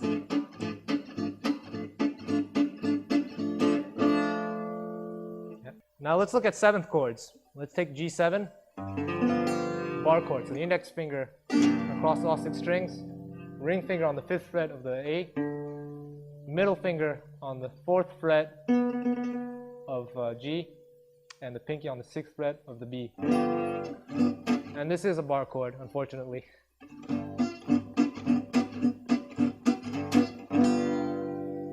So as far as basic chords go, this is kind of it. Django's rhythm guitar players use chords as simple as this. Oh, there's also, sorry, we're missing one more voicing for the 7th chord. Let's take it in E7. So 7, X, 6, 7, 5, X. So 7th fret with the ring finger on the low E, block the A, middle finger on the 6th fret of the D, pinky finger on the 7th fret of the G, index finger on the B, and you mute the high E. So yeah, with just these sets of chords, you can play almost any song. And those are the chord voicings that Django's rhythm players used back then. If you take a song like Minor Swing, if you listen really, really carefully, and I did this to the rhythm players, you can sort of make out the voicings. And they're sort of using, I think for D minor they were using this one, I forget. But it sounds something like this, if I do it another way.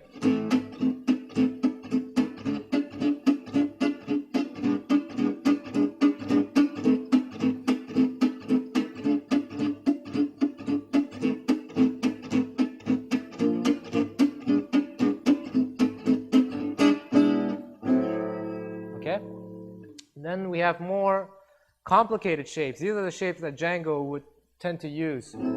So if we go back to the major chords, let's take a G major. What he would do, you'd place the thumb on the low E string, the 3rd fret. Then with the middle finger, you'll bar the A and D strings on the 5th fret. With the index finger, the 4th fret of the G. And with the ring finger, the 5th fret of the B and E strings. And it sounds like this. And this is tricky, and I'll be honest with you, it took me a long, well, not too long, maybe a month or two of real hard work just trying to get this to get it right. So if I can do it, you can too.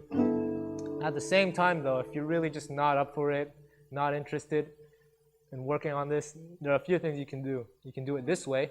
It already makes things much easier. You're just sacrificing the top string. So just pay attention to the fingerings here, don't have to really repeat myself. Or you can do this. You can go back to here, and with this finger on the 5th fret of the A string, you block the D string, and you add the thumb. So, still works, right? Or finally, and you can mix these variations up, come up with whatever chord works well for you. You can also just not mute not play the low E string with the thumb. You just block the strings here, and the others should be easy then. I use this one a lot actually, especially here on the F. It's hard to get all the strings. And if you want to get the minor variation, all you have to do is take the index finger, bring it down 1 fret. And this is really hard. I can barely do it, right? But most of the time I'll just not play the thumb. I'll use it to block the low E string. Another major chord, Django style. Let's take a C major chord. So what we're going to do, the middle finger, it's going to bar the E and A strings on the 3rd fret. The index finger, the D and G strings on the 2nd fret. And the ring finger, the B and E strings on the 3rd fret. Sounds like this. So the one thing to look out for is this particular string, the D string. You want the note to come out clear. Some people, they just, so you want to experiment with the position of your fingers. And like I said, it took me a while to get used to this double jointed thing. So if I can do it, really, you can too. Just make sure every note is sounding clear, okay? And here's another G minor. Here's another G minor chord. We've been focusing on this one since the beginning in the A minor position. I don't think I should explain this, but just in case, 3x2 3 3 3. Okay. Yet another minor chord. Let's take it in D minor now. Now this can be a bit weird since the tonic is not going to be in the lowest position. In fact, it's going to be in the top. It's going to be the top note. D minor. It's going to be 2 3 2 3. And you block the outer strings. The actual name for this chord is D minor 6 or B minor 7 flat 5. You know, I've studied enough theory to know all the exact names of these chords, but you notice that I'm just calling all these chords major or minor. Because really, you shouldn't complicate things. I've had people just being stuck over these chords for months just because they can't figure out the names and just messes their playing up. Just if it's major, it's major. If it's minor, it's minor. Just leave it at that. Now this D minor chord, if you're careful with it, it can also act as a G7 chord if you know how to use it. And what some people do, they use the pinky to bar the top string to get the root. Thus G7, A7, B7, however you want. You can use this fingering too. I find this harder. I've seen people use this. I think this is the one Django used with the index like this, but I like it this way. Okay. So since we're talking about 7th chords, let's look at that. Let's check out an E7 chord. So it looks like this: 7, 7, 6, 7, 7. It's one of those double bar chords again. And you want to be careful not to interfere with the D string here. A lot of people have a tendency to do this on the D string. Right? And you want... Okay? Another 7th chord. Let's just go back to G7. Let's do it in B flat 7 for fun, just for fun.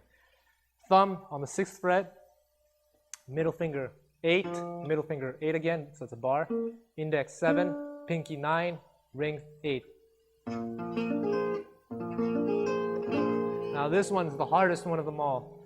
And I just generally, for me, I just let go of the thumb and I let go of the D string. It sounds like this: X, 8, X, 7, 7, 9, 8. Sometimes I'll put the thumb too. Okay? Then diminished chords. Let's take D diminished. So X, 5, 6, 4, 6, X. So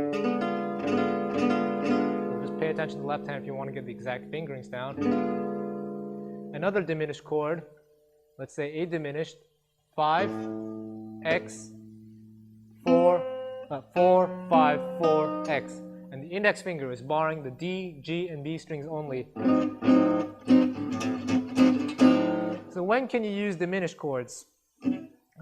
Generally speaking, diminished chords, you can use them to replace a 7th chord. Let's take E7 for example. We can replace the E7 with the F diminished. And the trick to figuring out how do you do this, if you know a little bit of theory, it's easy. You can start a diminished chord half a step above the root. So if it's E7, if E7, E is the root, it's going to be F diminished. And diminished chords are symmetrical chords, so every 3 frets, it's going to be the same exact chord, just that the notes themselves are in rotation. This chord is exactly the same as this, exactly the same as this, exactly the same as this. If you don't believe me, you can work it out yourself. Just name the notes and you'll see that they're the same notes. So you can start it a half a step above the root. You can start it on the 7, the flat 7, on the 5, or on the 3. So 5, 7, flat 9, 3. Okay? But if you don't know your theory, here's another trick. All you have to do is take your 7th chord here, and then visualize, try to make a connection between this and this. Repeat this over and over until it's automatic. Or this one too. That way you get it. So you know when you have this position, you just visualize this position, bam or bam. Or you can take this one, so G7 now, and think like this. Or like this. you can come up with different ways to different shortcuts, and this doesn't involve any theory at all. So it works out quite well for those of you who are just not interested in this. So by the way, this diminished substitution thing doesn't always work. Well, it can work if you're really careful with it, but I'm not gonna spend too much time explaining this to you. If you hear that it doesn't interfere with the melody or the soloist, then it works. If you hear that there's something wrong, then you should trust your intuition, all right? Here's another minor chord. This one is a D minor. So 5, 5, 3, 5, 5, 5. Similar to the D9 chord, the D7 chord, the E7 chord we looked at here. Let's do it in E7 now. Just lower the index finger and get E minor. These chords work quite well for bossa tunes. But it's just really, as far as chord voicings go, it's really a matter of taste. If you really like the sound of one particular chord for a particular song, then for it. So, and also some people use 3-note chords. Actually, I've only encountered one person use these, but otherwise everyone tends to use really dense chords like the ones I've been showing you. But if you're into that 3-note thing, it's, let's say A minor, just that. 5, X, 4, 5, X, X. This can be an A minor chord, it can be a D7 chord, and yeah, that's pretty much it. I'm not into that, but if you are, that's fine. Now I'd like to talk about chord progressions and voicings for specific chord progressions. Let's say we have this type of chord progression. D minor, G7, C. This is a very common chord progression. We call this 2-5-1. Generally, you're going to have a D minor 7 here. So 5, 7, 5, 6, 5. Then the G7 that we looked at, C. That's one way of doing it. Another way to do it is to do it this way. So we haven't looked at this one yet. It's 5, X, 3, 5, 6. For the D minor. Then for the G7, you leave the index finger where it is, you take the other fingers, move them down 1 fret, and this is going to be a G chord, G7 chord. 4, X, 3, 4, 5. If you really want to know the theory behind this, it's a G7 with an A flat in the bass. So it's G13 with an A flat in the bass, so it makes it a G13 flat 9. The theory doesn't matter though. So it sounds like this.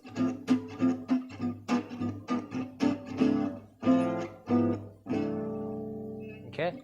Another thing that works quite well, another position rather, is to do it here, this D minor thing. Take a D minor 7,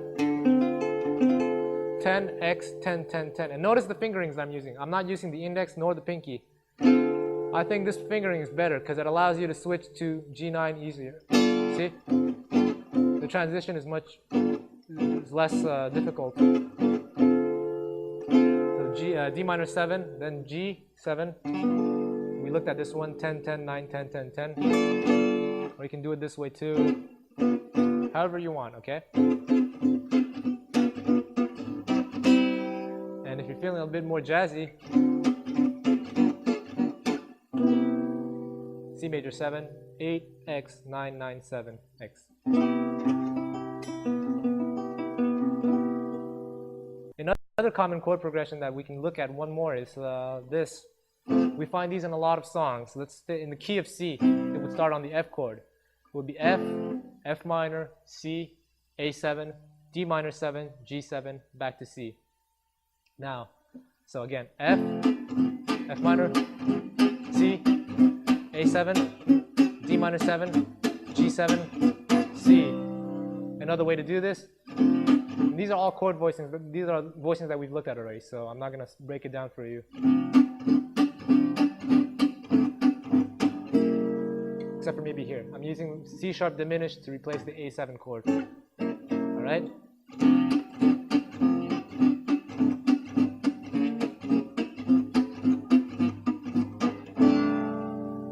Another variation on this chord progression, some songs will require the use of a diminished, F sharp diminished, as opposed to F minor 7. Theory-wise, they're completely different chords, but in the context of this progression, they're the same, they serve the same purpose. And it would sound like this.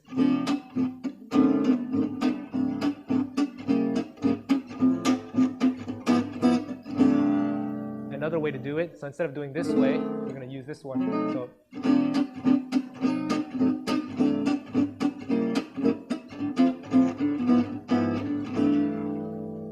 let's try it out in a different position, the key of G now. So if it's in the key of G, it's going to start on the C chord. Here's a basic way to do it. Here's a little effect that you can use. You can use this in any song. You can approach any chord 2 beats before the target chord, and you approach it 2 frets below. So 1, 2, 3, 4, 1. The thing to look out for, and this is why we've been working on that G minor exercise. Remember this? And it's because precisely here we're going to do it. All right, again. Or you can do it this way. Okay? So let's do the progression again.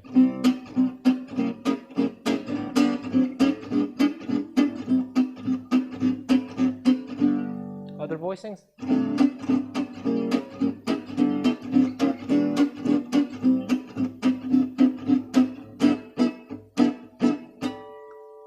Okay?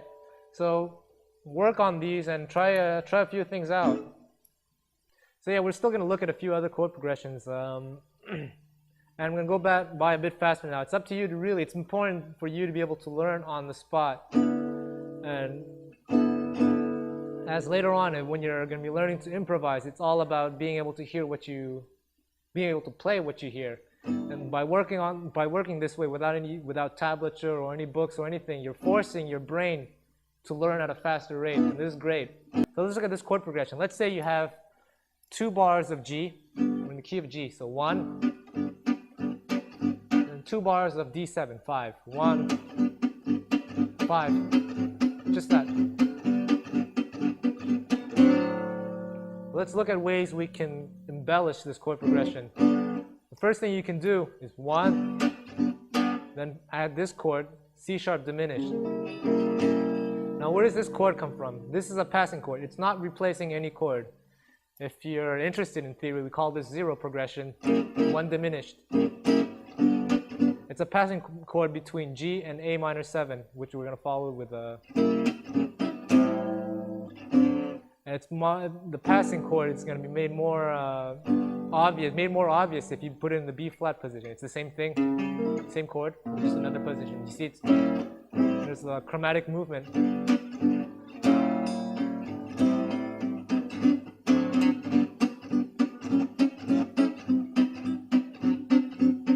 Another thing you can do is between the A minor 7 and the G is to play an E7.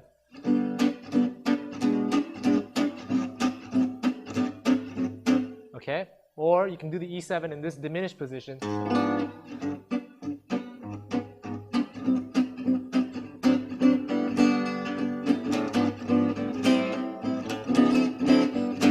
Okay? Another way you can approach this chord progression is to do B minor 7, B flat minor 7, A minor 7, D7.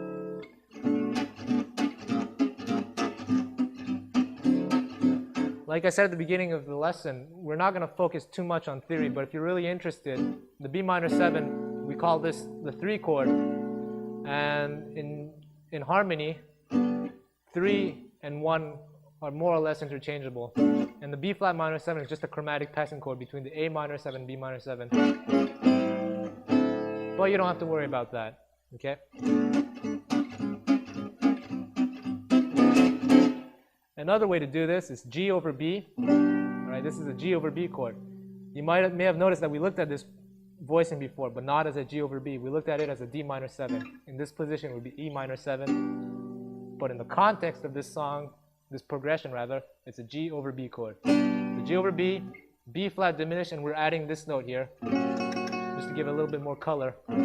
This note is not part of the diminished chord, but adds a little bit of color. And then after the A minor 7, so it goes.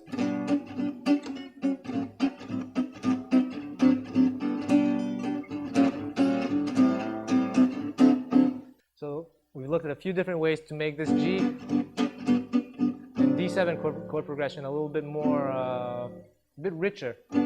And there are a few other things you can do. And I'm going to just show one last one. And this one is a little bit more outside, and it sounds like this.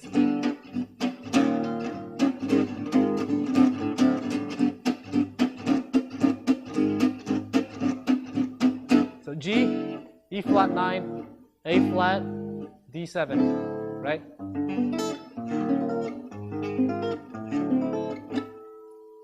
Okay? And why is this important to know? It might not be as important for a rhythm guitar player, but for a soloist it's quite important because it shows you all the different ways you can approach this chord progression as a soloist. Regardless of what the rhythm guitar player is doing, you can outline any of these different versions in your soloing. For example, if I were to outline while the rhythm player is just doing, you can, for example, then the D7, you can think E, A flat, for example. All right? And that's another thing that's important. If, later on, if you're interested in soloing, is to know how to simplify chord progressions. For example, here's another chord progression, the Django Reinhardt composition, Douce Ambiance. That's just G minor, D7, G minor, F7, B flat, sometimes you add a B diminished passing chord, C minor, G minor, A flat, D7, G minor. Now a beginner soloist, improviser, would think that you're supposed to play over all these chords when it's not true at all. It's especially not true if you transcribe some Django or anyone else. So let me just play the chord progression once.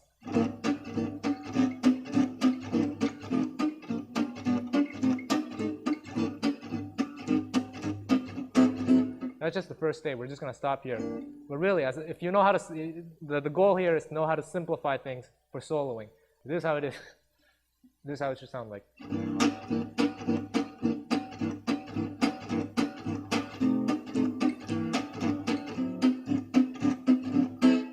As simple as that. 4 bars of G minor, 1 bar of C minor, 1 bar of G minor, then 2 bars of D7. So all these other chords, you can't imply them in your soloing, but really it's just an embellishment of just what I just showed you. Let's take from minor blues. So that's an example of us taking a complicated chord progression and simplifying things. Let's look at a simple chord progression. Let's complicate things see how we can do it. Let's take a minor blues. Minor blues chord progression is just in the key of G minor. It's 4 bars of G minor, 2 bars of C minor, back to 2 bars of G minor, 2 bars of D7, then 1 bar G7, G minor, and 1 bar D7. So it sounds like this, quite fast. By the way, I'm going really fast here, so you have to probably rewind a little bit just to get an understanding of what I'm saying. Okay? So it sounds like this.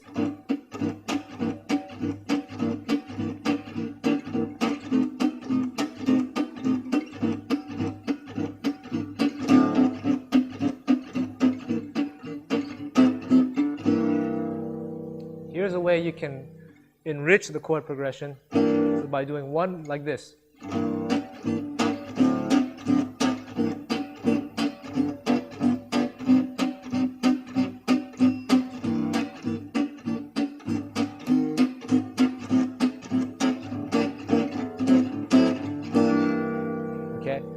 As a rhythm player, you don't have to do this necessarily, but as a soloist, you can think in terms of all these chord progressions to make your soloing a little bit spicier, all right?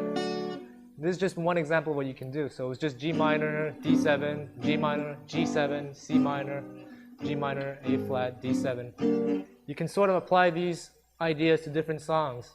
For example, let's say a D7 going to a G major or G minor, it doesn't matter. D7 going to G major. Instead of doing D7, you can do A flat 7. Django often did this in his rhythm playing. While the rhythm player would do a D7, Django would do that kind of stuff. Let's look at another chord progression now. In the key of G, a lot of songs use these, especially rhythm changes. The bridge section of a rhythm changes in the key of G would be B7, E7, A7, D7. By the way, check out this B7 I used. I didn't show this one earlier. So 7, 6, 7, 8, X, X. That works nice too. So here's one way you can do it.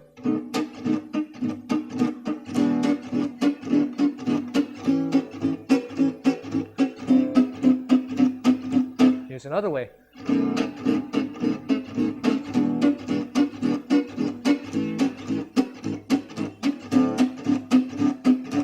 Another way, using a diminished chord for the B7.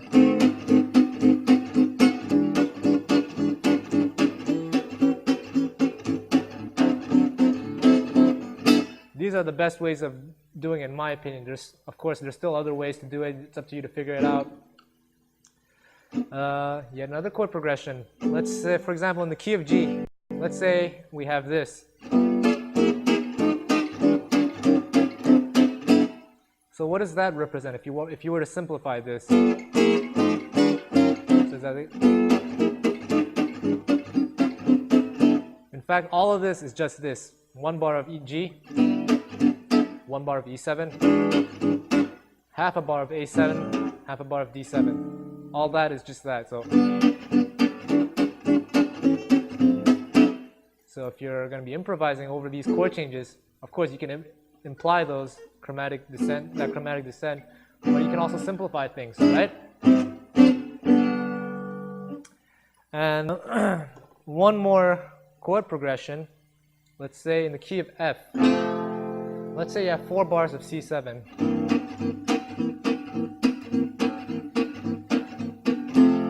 To spice things up, you can add a G minor 7 chord. In theory land, we call this the related 2 of the 5 chord. All you have to do, if you don't know any theory, you just have to think of the C. And this, I won't say only works, but generally only works if the 7th chord is going to resolve to a major chord, as it is in this case. So this minor 7 chord here, you can add the G minor 7, sounds like this. And you can choose how long the duration. It can be 1 bar. It can be half a bar. Okay, it can be 2 bars, 2, 2, 2. However you want, just to spice things up. All right. Soloing wise, you can over the C7 chord, you can think G minor and all that stuff, but that's for another DVD. So obviously, there's so many chord progressions to talk about, but right now I just want to focus on rhythm playing. So what I'd like to show you is how to end a song. The most basic way to end a song. Let's take it from, let's say, the ending. Here's our ending. End of a song, right? 2, 5, 1. This is how you end a song normally.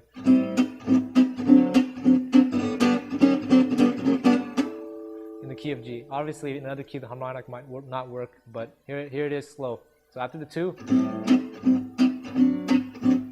G, E flat 7, D7, G, F sharp, G, and this is the rhythm to it.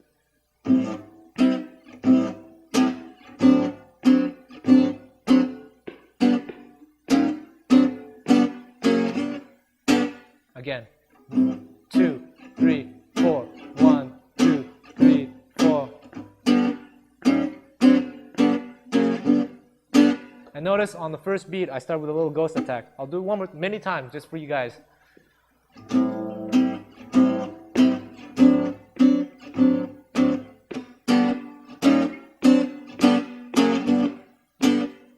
Okay? You can use different whatever voicings you want. I said G, E flat 7, D7, G, F sharp. You can use these voicings, these Django voicings, whatever you want. You can do it in another, let's see, in the key of C. C, A flat 7, G7, C, B, C. So D minor 7.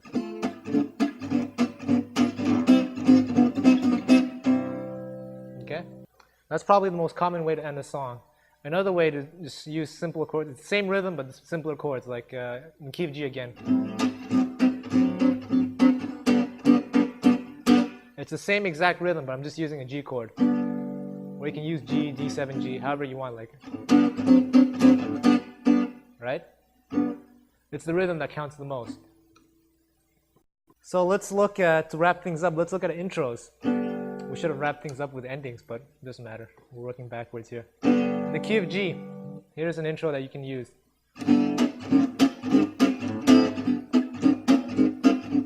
Right, just that. So G, E flat, and the voicings don't matter. I'm just using these, because I feel like using them. You can use these voicings. So G, E flat 7, A flat, D7. Another intro.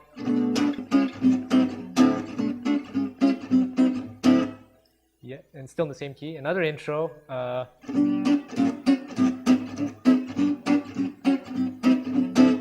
Another intro.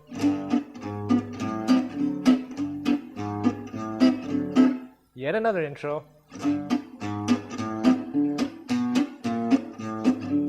Notice for the intro, I'm sort of just playing the bass strings, alternating between bass and top strings. This is a particular instance where it can work, all right? Hey, another intro. Surprise. G. So it's G, F, E flat 7, D7. Okay, voicings don't matter. You can just do it this way too. Another intro would be like this.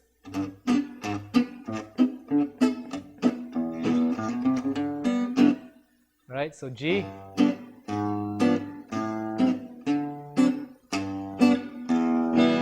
minor, then down, up, down, down, up.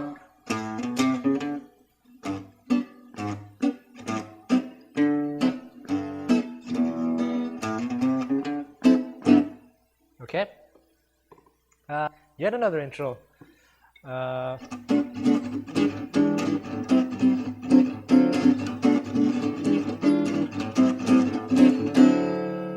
Okay, so it's B minor 7, E7 sharp 9, A minor 7, D7 sharp 9, 5, 4, 5, 6, right? So in the key of G it sounds like this again.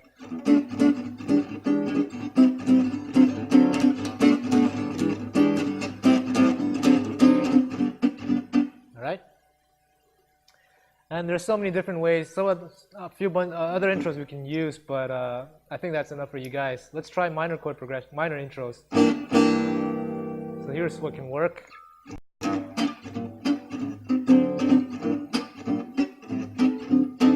So G minor over B flat, 6, X, 5, 7, 8.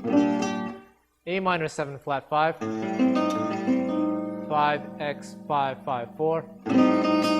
Then D7, and I did the D7 this way before, I think. I did 5, 4, 5, 4. Or you can do it as a diminished 5, X, 4, 5, 4. Whatever you want, doesn't matter. Another minor chord progression intro is G minor, F major, E flat 7, D7. So G minor, F, E flat 7, D7. Another intro. A minor, E flat 7, A flat, D7.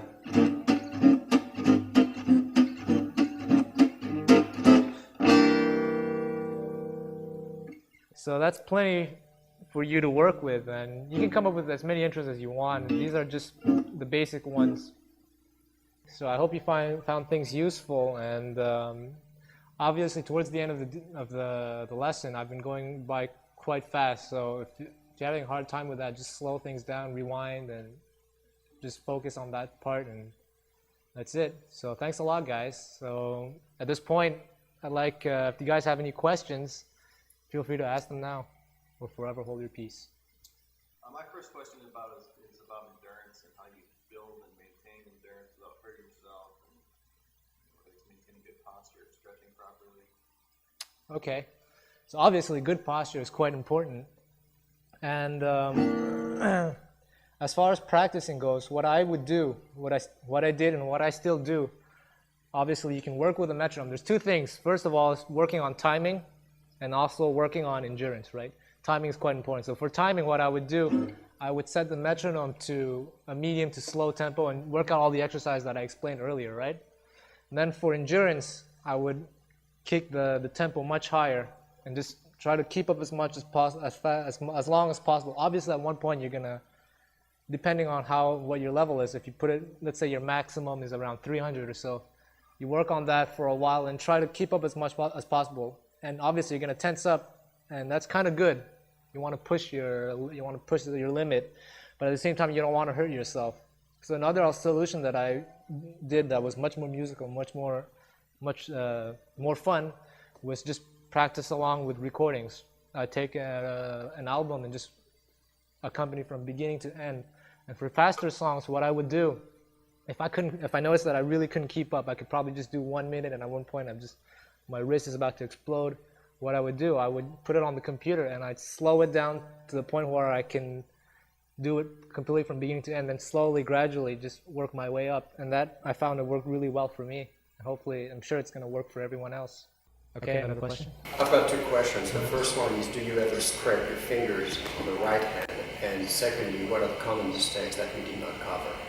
Okay, like for scraping my hands, I wouldn't use the word scrape. It does sort of touch sometimes, not all the time, touch the string. Scraping means that to the point where you're bleeding a lot, and that's just a mistake. It's normal that it touches. Sometimes it does become black a little bit, but never to the point where you hurt yourself, all right? So if that's happening, then you might want to experiment again a little bit with your hand position. Everyone's different, so you have to find something that works out well for you. As far as common mistakes go, I talked about almost everything. Really, the most important thing is to try to get as much bass as possible and focus on left hand, right hand independence. And one thing that I did forget to talk about was when we were talking about that bossa rhythm, the important thing is to keep the rhythm straight and not mess up the 8th note feel. So a lot of people have a tendency, I'm going to exaggerate, but a lot of people have a tendency to do something like this. You want the 8th note to be even, not. You guys hear the difference? And I feel one way that really works out for me is to flatten the angle of the wrist. I think it helps me control and use the forearm. It helps me control the evenness of the rhythm. But otherwise, just focus on getting the bass to come out as much as possible, getting that drive. Okay? Can you tell us about a common voicing for rhythm changes? Okay, yeah, no problem. So rhythm changes, let's do it in the key of C. Normally rhythm changes would be C, A minor 7, or A minor, D minor, in this case D minor 7, G7, or possibly C, A7, D minor, G7. So these work quite well, right? Another way but what a lot of people do, and what Django and his rhythm players would sometimes do, often do actually, is to simplify things. Instead of doing C, A minor, D minor, G7, they would do C, G7. This goes back to what I was talking about earlier about making the D7 chord progression a little bit more complicated. This is the exact same idea. So now we're doing C, G7. Another thing that works is C, F, G7. And it doesn't matter if the bass player is doing outlining the other changes. That works quite well too. So that was a good question. Thanks. We talked about maintaining a lot of soft tones. Now, how do you do those at fast paces, and then also how do you change your rhythm playing for ballads? All right, so that's a good question. So I forgot to talk about ballads, and indeed, the left hand ballad, the tempo does affect the way you attack the strings. And again, there are no rules. You can do it so many different ways. You can just the simplest thing you can do is just slow down the basic rhythm and just right. But if you want to go for something a little bit more subtle, you can hold on to the left hand a little bit and make it and use a little bit of a softer attack on the right hand. And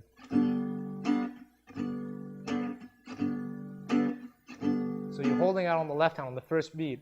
Another thing that can be done is to delay the upstroke. Just make it the attack a little bit slower, and it sounds like this. On the upstroke of the first beat, instead of doing, you do. You guys hear the difference? I'm sort of slowing it down, then speeding it up, right? And going back to that soft thing where you hold out the chord, look at what my right hand is doing. Right. It's attacking the subdivisions. It's doing 1 and 2 and 3 and 4, and it's just bouncing.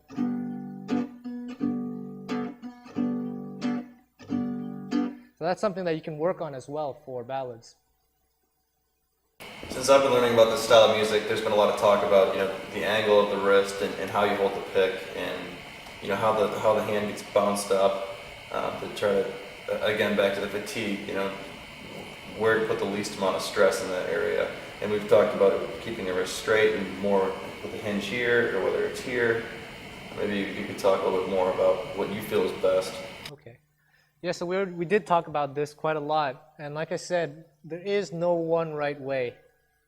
And there is such a thing as a wrong way. Wrong way is when it sounds bad, right? And also when there's too much tension. But otherwise, you should do whatever feels best. Unfortunately, that's not what most people want to hear, but it really is the truth. It's whatever is most comfortable. And as far as wrist angle goes, I think something that really works out quite well is if you just extend your forearm and let your wrist totally relax. It's going to fall naturally like this, right? No exception. This is not normal. You feel the tension, but when you just let it go, it's in this position. You just bring your hand there. In my opinion, that's probably what's most natural. And that's probably why most people play that way. It is quite natural. So, unfortunately, that's the best answer I can give you as far as how you should hold your hand. You know, some people will be close to their fists like this. Some people hang loose. Whatever works, as long as it sounds good and as you don't hurt yourself, and it's fine, really. The issue that I have is with the peak rotating. How do you prevent that from happening, and what do you do if it does happen? So this, I'm going to be honest with you, this is something that happens to a lot of people I've seen. I'm not going to name names, but a lot of the best players, they'll be playing and they'll drop it. It does happen. You have to hold the pick quite loose. You don't want to tense up. And unfortunately, it is a problem. It does happen to some of the best I've seen. But a solution that I've seen some of these people use that works quite well, I don't do it because I'm lazy, but they'll take a knife and they'll scrape the surface of the pick so that the grip is better. It doesn't slip as much. So that might work for you if it's a big problem. It does happen to me occasionally, but not as much. So my hands aren't as sweaty. So Outside of DVDs, what sort of practice regimen do you recommend? Okay, so like I said at the beginning of this DVD, when I learned this style of music, I didn't use any method books whatsoever. No method books, no videos or anything. It's completely by ear. And there's one thing I wanted to say is that if you guys are wondering how I knew that, for example, you can replace such chord with such chord and all that, the way I figured this out, even though I do have a lot of formal training, I have a degree in music theory actually, but I didn't use my theory to figure this out. All I did, I would put on a CD, for example, of Django. I transcribed what he did, but not just the notes. I'd pay attention especially to the rhythm to see where he starts his phrases rhythmically and how that relates to the form or the beat. And then I'd study the melody, the notes that he'd play. I tried to see how they relate to the chord progression. So a lot of times, let's say for example, someone's just playing a G chord, and I would transcribe someone, and then I notice Django, let's say Django over a G chord, he would play G diminished. So that means that works. For Joshua, can you play a G major chord for me, just the rhythm? And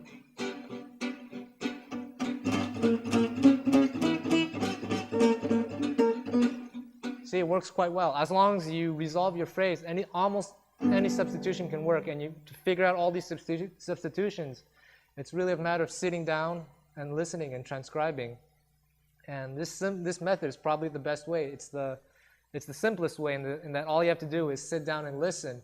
But it's the hardest way because it involves so much work, right? So that's all, folks. Thanks for watching this video, and I hope you found it useful. There's just one last thing I wanted to mention that's quite important. I noticed that when I was traveling, when I was visiting some of these people, the important thing they said was to eat a lot of chicken. And, eat chicken and you'll play right.